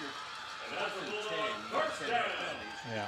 Right. So that is a first down. I believe it was defensive holding. I couldn't really tell. The signal wasn't clear to me from this distance, but I believe it was a defensive holding, which is different from a pass interference. Pass interference is when you interfere with the receiver when the ball is in the air. Right. Defensive holding is when you are interfering with the receiver before the ball is thrown. We got clarification. Looks like an illegal use of hand. Okay, So okay. That was it was a 4th and 10, and it's a 10-yard penalty. It would make sense. I think we just jumped the gun on the officials didn't call it yet. So it wasn't an automatic first down. It was a first down because we got 10 yards with the penalty. So keep the drive alive. We'll take that. Sikeston now with the 1st and 10 at the Farmington 25. With Looks like a minute 33 left in the third. the discussion with the Farmington coach is over, and there's the start of the clock. Riddle in the back, or the quarterback, Satron Hampton in the backfield. Hampton gets the ball up the middle, gets about right to the line Probably, of 9 maybe. the first down marker. He's about a yard short, so a gain of 9. Well, he is quick. Man. That looked like he was going to slip through all of that. A good 8, so a gain of 8 makes it 2nd and 2 with 1:05 to go in the third quarter. Bulldogs now threatening. Bet Coach Pulley is just content to keep hammering this thing between the tackles. Here they come. Looks like a run blitz. Sure did. And Ball's loose. And Farmington looks like Uh-oh. they recovered that. Uh-oh. Sikeston missed the handoff. That's Sikeston's first turnover of the game, and it couldn't come at a worse time. They were driving, trying to get back in this game, and Farmington will take possession now at their own 19-yard line with 50 seconds to go in the third quarter. I have no basis to this, but it sure looked like Farmington was pulling up a run blitz, and that could have certainly led to some anxious moments there for our quarterback that doesn't have a lot of experience, and a sophomore running back could just to a bad exchange. They definitely ran saw- up to the line, yeah, you saw 'em. at least showed blitz, run and it blitz may have at least. disrupted things for the Bulldogs. Right. Handoff to McLean up the middle, nothing there. Got maybe back to the line of scrimmage. That looked like it was a straight give there. They have gone to more conventional straight handoffs Yeah, a like lot more dive this almost. half. Almost like a dive. Camden Copeland's name, we called his name early on the down punt inside the 5. 2nd and 10 for the Knights, 20 seconds and counting in the third quarter. Probably the final play here in the third quarter. Toss sweep again. They got that lead blocker out They there. had and two guys out there that time. Sikeston has not read that play well all night. They have gotten big yards on the toss sweep. That was a gain of about 15 for Cook. He's their leading ground gainer with 130 yards. 4 seconds to go, and that will bring us to the end of the third quarter. Farmington in the lead, 24-14, and they have the ball and they're driving. We'll be right back.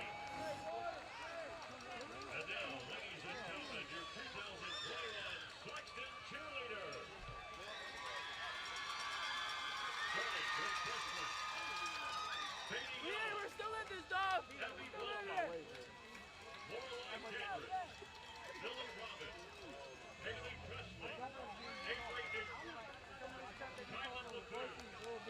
in here.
We're back. Sorry for the delay. A little wide pitch from Farmington. They chasing down, and we'll get Derek back on here in just a minute. Had a little technical difficulty. Deej, I don't have the velvet touch like you do calling the plays. You must practice watching Notre Dame or something. I do. I practice by watching football. That was about a 15-yard gain there for Cook again. We're getting some input from our coaching staff. They're telling us that they're running wide away from an unbalanced set, and we have nobody out there on their wing. And credit to them, of course. And so when they're on that unbalanced side, it's basically 3-on-1, 3-on-2, 2-on-1, and all of a sudden that's how they're getting those big hitters, because they just got more on one side than we do. And they're putting both wide receivers on one side, so all of a sudden that's how they create the unbalanced set. It's kind of the ideal way of doing it. You outnumber them. You get more helmets blocking than you have defenders. And I like to refer to them as hats. Hats. Get more hats. Get more hats on one side. And defensively, you want to get more hats to the football. That's correct. That's correct. So it's now 2nd and 3. Farmington is doing what they please at this time.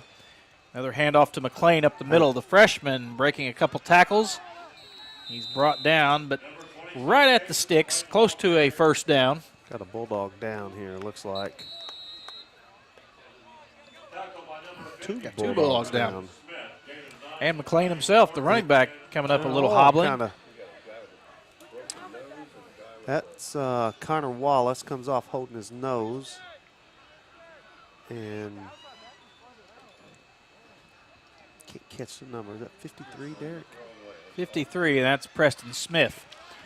So they did give him a first down on that carry. A couple Bulldogs slow to get up.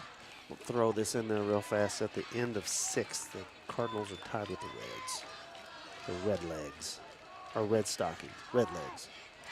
Well, I would love to brag how the Dodgers whipped the Cardinals this week. But it was only 2-2. I was going to say, it was a split. And I'm not happy with 2-2. Hey, the Dodgers are a better team. Hey, we'll take it. Look at that. They got 3.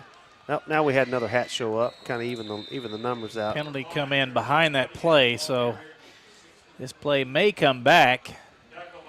Yep. Came from the side judge. It's thrown in the area of holding calls.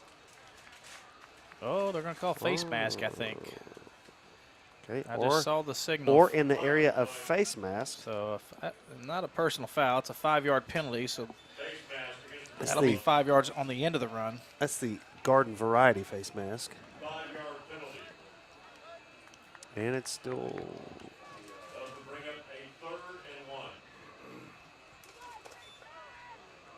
third, second. I think okay. I'm 2nd and 1 now. They added that 5 yards on the end of the run. 10:30 to go in the game.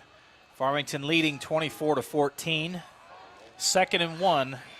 Bulldog defense will have to come up with a big stop here, or Farmington's going to put the game away. Very well. The Sikeston's score here could do that. Derek. Not been able to slow them down this half. Dropping back There to it pass, is. he's wide open, and we talked There about it it earlier. is. They, just when you least expect it, they will throw a pass, and it usually goes for big yards, and that time it did. Yeah. Number 5. He would have scored from 70 yards out. Wide open, Yeah. and it's difficult. You're so used. They run it over and over This is, over, and then hit you with a pass. This is a Hillsboro. If you remember, Hillsboro ran this exact or a very, very similar offense when we played them those 2 or 3 years. We played them in the district game just 4 or 5 years ago. Very, very similar team. Very similar. So Farmington's thrown 2 passes tonight, and both of them have gone for touchdowns. Well, I guess technically they would have attempted 3. Remember, we sacked them on the 1. Yes. That's so. So That's gonna Farmington be now taking control of the game, 31-14 with 10:20 to go in the ball game. Sikeston offense has been stagnant this half, not been able to get anything going. Tell you what, the North County team that beat this Farmington team may have a squad, because they look pretty good to me. They are clicking on all cylinders tonight. We did have that score earlier. They were beating DeSoto 34-0. Now DeSoto is traditionally not a strong team, Right. and Right. judging by that score, it doesn't look like they are this year either. I think Power Bluff beat them over 50 points last week. But North County's always solid. They are very much. It's interesting. Now, of course, last year was just kind of weird in itself, but in general, it seems that teams from the Boot Hill up to the Cape area in football have a harder time with the teams what we call up north toward that mineral area, Farmington, North County area, Hillsboro area. But the roles are typically reversed in basketball. It's just interesting how that plays out. Typically the same kids are, and I don't know what, and it's not just Sikeston always beating Farmington. It's all of our teams usually getting the best of those basketball teams up that way. The ball was loose for a moment, but Sikeston did recover. What would you believe that was? Thought that was Trace fell on that maybe. Xavier Jackson. I thought Aha. it was. Oh, Rashid Abu Kadir on that recovery. My apologies. So, to your point, Matt. Yeah, what do you attribute that yes, to, Derek? Anything in particular?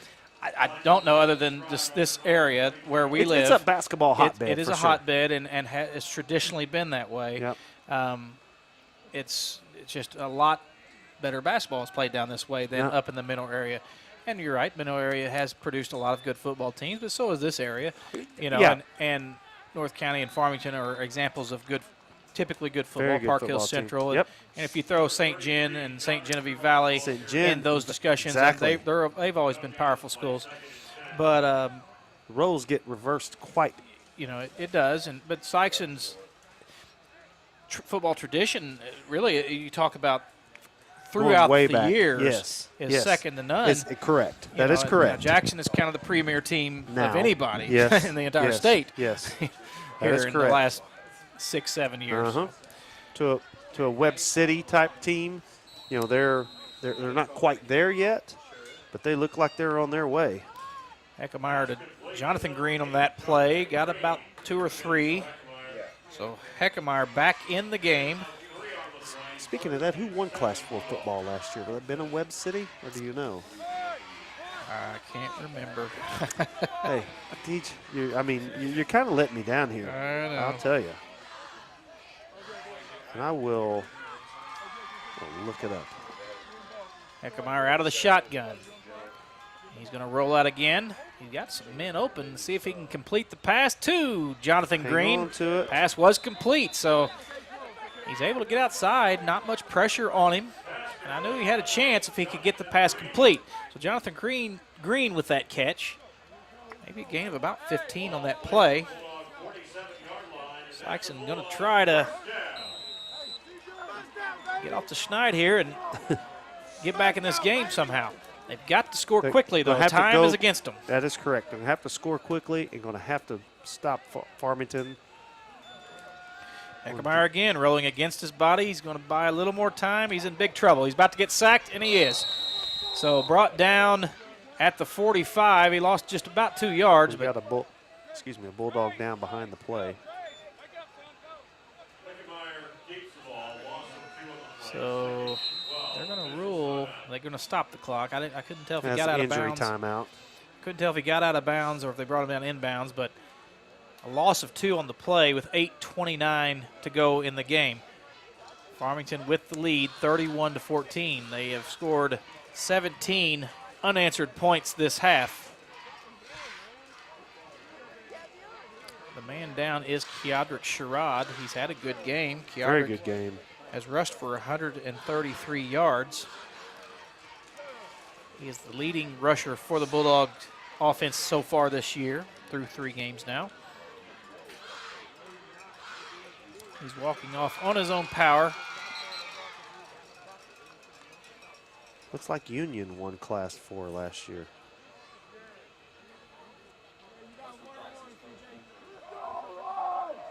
That seems to be a traditional powerhouse in Class 4 too. So now 2nd and 12. Back to action. Heckemeyer out of the shotgun. He's going to roll out again. Looking deep. Well overthrown. Connor Wallace was the intended target. Connor Wallace pretty well covered. It would have taken just a perfect throw on the run to connect with Wallace on that play, and that'll bring up 3rd and 12 for the Bulldogs. You think we're quite to 4-down territory yet? I would think so. I mean, I think we've got to score. I think we've got to push it. From 3rd and 12, your midfield, unless there's just a huge loss in this play, I think you almost have to go for it. I agree. And they look like they're pinning their ears back now. Yep, here they come. Step up in the pocket, and he's going to get sacked again. So Heckemeyer tried to step up in the pocket and get away from the pressure. But one of the Farmington guys was there. He lost about 4 more yards on that play, and now it might be a punting situation with the loss of yardage. Yeah, we're setting up in a punting formation. Deeds will have to say this black shirt might have had it. It might be relished to the time to retire that that's shirt. Right, to the recycle bin. So Jace, is it Jace Riddle punting now? No, it's the other one. Bo Riddle. Okay, We're sorry, I couldn't see the number. Better get this play off, or we're. High snap over his head. That's the 2nd time that's happened in 2 weeks, but he gets the Did punt off. Get the punt away. Okay. Great job by Bo Riddle Absolutely. to get that punt off. The snap sailed over his head. He had to track it down, not only track it down and pick it up, but somehow got the punt off. An amazing job by Bo Riddle to get that punt off. Absolutely. Unfortunately, that looked like that was set up by, we had a late player running on the field. Play clock was under 5. It rushed things for sure. It did. We rushed it and got the snap. So Sikeston's going to take timeout, and this is a timeout just judging by what I'm seeing. Treston's calling the team together and say, let's get our stuff together. We have to finish this game. There's 7:24 to go. I believe this is a heart-to-heart timeout, Coach. I would say I would call that, sometimes we call that a coming to Jesus meeting. I believe you're right. Treston is, we talked about that, and I was going to mention this tonight. Treston, he knows about winning. He was on those winning football teams. He was on those, again, we talked about it, that state championship 2011 basketball team. He knows how to win. He is a winner. He knows what it takes to win, how to prepare. And so, obviously he's not going to go undefeated his whole career here. And hopefully he has a lot more on the W side than on the loss side. Yeah, this one is trending to a It loss is. for the Bulldogs, It which will be is. their first for It the is. year. I'm not throwing in the towel, but 2-0 start, and everybody knew this would be a difficult game. Yep. Farmington has had Sikeston's number for a few years Here now. we go with the unbalanced line again. You see they got 2 on this bottom side, and all of a sudden they got more hats on the top side or the short side of the field. They just got more than we do right now on that side. And you have to guard it, because if we don't guard it, Deej, and all of a sudden, I mean, you can't. You got to put a hat on every hat, right? And they line up unbalanced. Yeah. So 8 yards on that carry. Was that Cook again on the carry? I missed that one.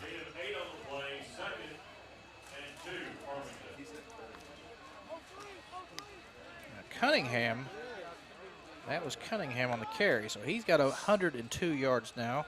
It gives Farmington 2 guys with over 100 yards rushing. That give to number 45, and he's got a first down. 45 is a new ball carrier. And I don't think he's in the program. Number 45 in the Don't program, see. number 1 in your heart, is that what they say? I believe so. He is not in the program, so number 45 on that carry. He got about 3 yards on the run and a first down. Farmington trying to close the game out. All they're interested in doing is keeping the clock moving. I don't know the Farmington coach, but I would say, I bet they're probably not going to pass here. That'd probably be safe. Yeah, got a what do few you say? subs in there. 45 Yeah. is still in the game. Yeah. That looks like a straight give there. Well, first time we've seen that play, I believe. Kind of a misdirection type. Just a straight, Yeah. just almost like a dive. Or stretch, Man, as they call it, right? Man was in motion and kind of drawing the eyes of the defense a little bit. So we had some festivities tonight with the Hall of Fame induction. We mentioned that 2016 team, which I'm very fond of that team, by the way. That was a fun team to watch. Some of the guys were able to make it here tonight. I know others that didn't make it here tonight that wanted to be here. Jawan Kimball, I was told, was who lives in Iowa now, so a long ways back to get back to this thing tonight. But he was coming, I was told. Jawan Kimball, one of our favorite Bulldogs we've ever had. And what a fantastic kid. And I'm telling you, that kid could jump out of the gym. He had so much athletic ability and had such a good senior year and was a senior on that team that year. Yeah. He was coming back, but I believe he got quarantined, so he couldn't make the trip. But other members of that team, you had – and think about the youth when you start naming these guys. Fred was Fred Thatch was a sophomore on that team. Yeah. Fred, of course, was an all-state player, for 3 years, and probably should have been his freshman year, to be quite honest. Yep. Were the brothers Fobbs on that brothers team? Fobbs, yes. Ernest and Faison were both members of that team. Yep. Ernest was a senior. Yep. We mentioned Ernest's name earlier tonight in the broadcast as a football player. Sam Cox was on that team. Sam Cox was on the team. Marquand Nelson was a sharpshooter. He was. Dominique Dyes was the sharpshooter. He still got the school record for three-pointers in a season. Yep.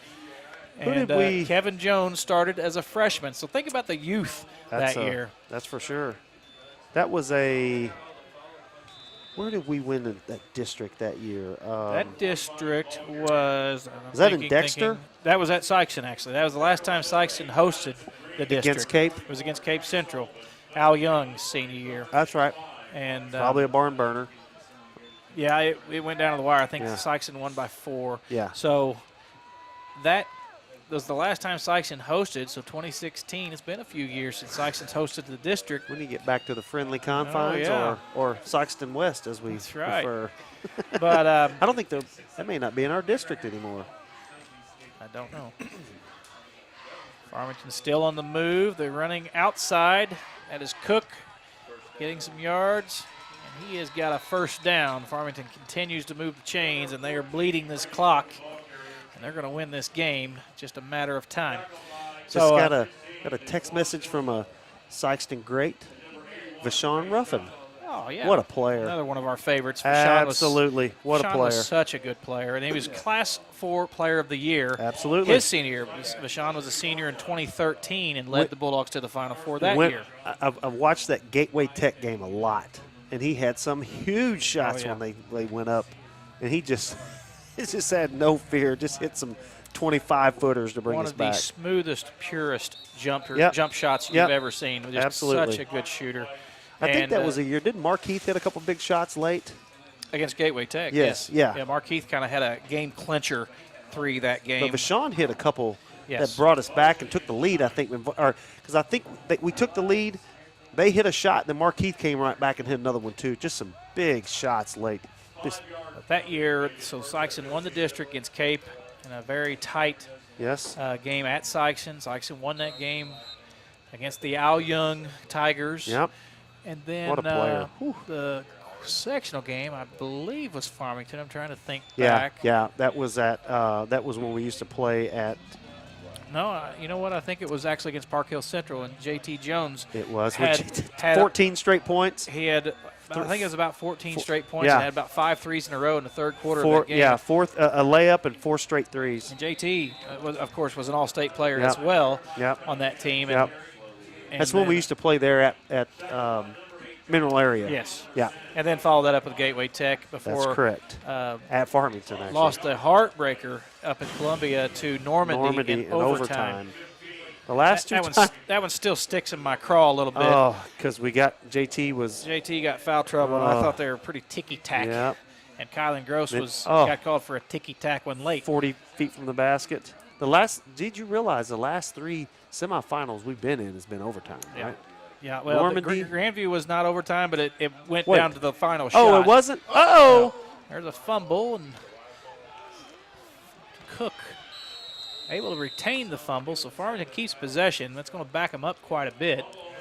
Sorry, we're not really calling the action, but sorry, we're reminiscing. But Farmington, it was until that play, it was kind of status quo. They were just kind of churning out first downs. There's only Eating the clock 3 up. minutes to go in this game. But that right there puts them well behind the chains. I don't think they'll pass here. I think they're just going to continue to run the clock Yeah, out. I can't imagine that they would at this point because they've got a lot of younger kids, I would say, that are getting some varsity time. That just looked like a straight, or maybe the fullback missed the give. So, yeah, 2013 was a great team. oh, it was, no doubt. And Deshaun, thanks for watching, bud. We miss you and hope to see you soon. we always appreciate our listeners to let us know Absolutely. that they're listening and Or watching, should say. or watching. Yeah, Yes. watching. So that will lead to a punt. Farmington Sikeston was able to finally get a stop thanks to the fumble on the play that I don't think they're going to attempt a field goal. No, this will be a punt. Okay. So Well, number 2, he Yeah. went over toward the sideline on this side. play clock's going to run out. And They've they're- got 10 players on the field. they're That's what they're standing around looking at. The play clock went off. yeah, they were Can you content. kick with 10? You can play with 10. Can you play with 10? Yeah. So Guess delay you a can. game, and Farmington was fine with that. Gives them maybe a little more room to work with. There, somebody comes on the field. 1:53 to go in this game. Farmington's leading 31-14. They are about to punt for the Bulldogs. Bulldogs with one last chance to maybe salvage at least a score in the second half here. Yep. C.J. Posey to receive this punt. Credit the Farmington defense, too. You know, not only – whoa, why did he stop? And now there's a flag. And that will be a roughing the punter. So that punter got clocked. Well, he pulled up and he stopped, but then he ran over. He still hit him. That was interesting. yeah, That looked okay. like he was in the middle of – Personal foul against the Bulldogs, so Farmington's going to retain possession. That'll be a 15-yard penalty and an automatic first down for Farmington. I think he was surprised to get in there that quickly. You know, it's like the old getting the rebound or getting the pass to you, and all of a sudden you're right under the basket and you clank it off the bottom of the rim because you don't expect being that wide open. And so I think he was just surprised that he got there that quickly, or basically untouched.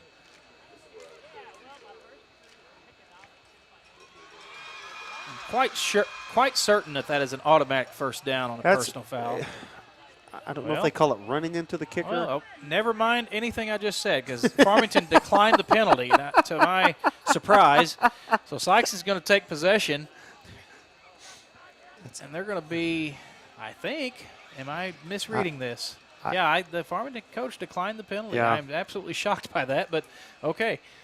I guess He- they probably want to get a little defensive I work was here. just going to say, you know what? We talk about their offense, and they were very good tonight. But we also need to talk about Farmington's defense. They played very.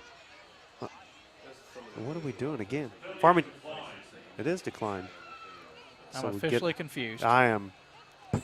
That's typically the resting state that I am, is confused. But Now I think the referees are confused as well. Because they moved the football and now they're moving it back. So now they're going to move it where the punt was downed. Okay, so Sikeston will have the football at the 5. Yeah. They did decline the penalty. The White Hat was very clear on that. And Sikeston's going to be backed up to their own end zone with 1:44 to go in the game. That's confusing because normally a team won't decline a penalty that could result in a first down and keep the certainly ball. That's a little. If I'm not mistaken on that being an automatic first down. Well, we just got confirmation that they called it. I thought he called personal running. foul.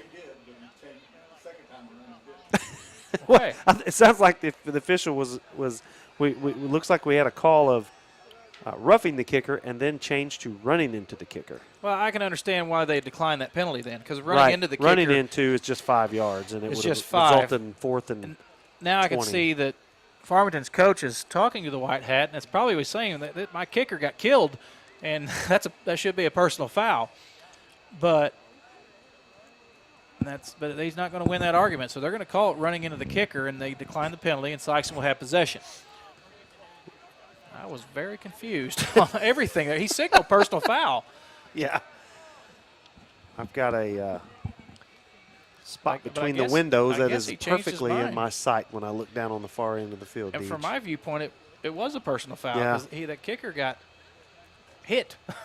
It hit pretty hard. I thought he pulled up some, so I didn't think he just blasted him, but that's a matter of perception. Either With- way, with your Sikeston- foot in the air, you're in a Yeah. vulnerable You are. position. Sikeston, Heckemeyer taking that snap in his own end zone, so Trey Sullivan with that carry, not much there, maybe short gain at best on that carry, so it's going to be 2nd and 10. Even Sikeston at this point, you'd love to have a score, of course. course. But it's unlikely with you got to go 95 yards in a minute and 20 seconds. If somebody At this point, you're just ready to breaks get the game over and make sure nobody gets hurt. the Hampton kid in it super quick. If he gets a quick hitter and all of a sudden he's gone, that'll be tough to catch. But Satron they're doing a Hampton good on job that of carry. keeping him hemmed up there. Got about 2. Bring up 3rd and 8 with 56 seconds and counting in this game. Looks like we're going to, unless there's some magical play here in the last 45 seconds, it's going to be a 31-14 Farmington night win. What does that make, about 6 in a row now for them? Or I 7? think Farmington's won every year. Or Sikeston last beat Farmington in 2015. Okay. So about 6 years ago. And Yeah. is that Hampton again on It the is. carry? And that will be the end of the game. I doubt Sikeston will run another play. Hampton got a couple there. There's really no reason to snap it other than just For grins. want to and- get a few stats maybe. I don't think they're going to snap another one.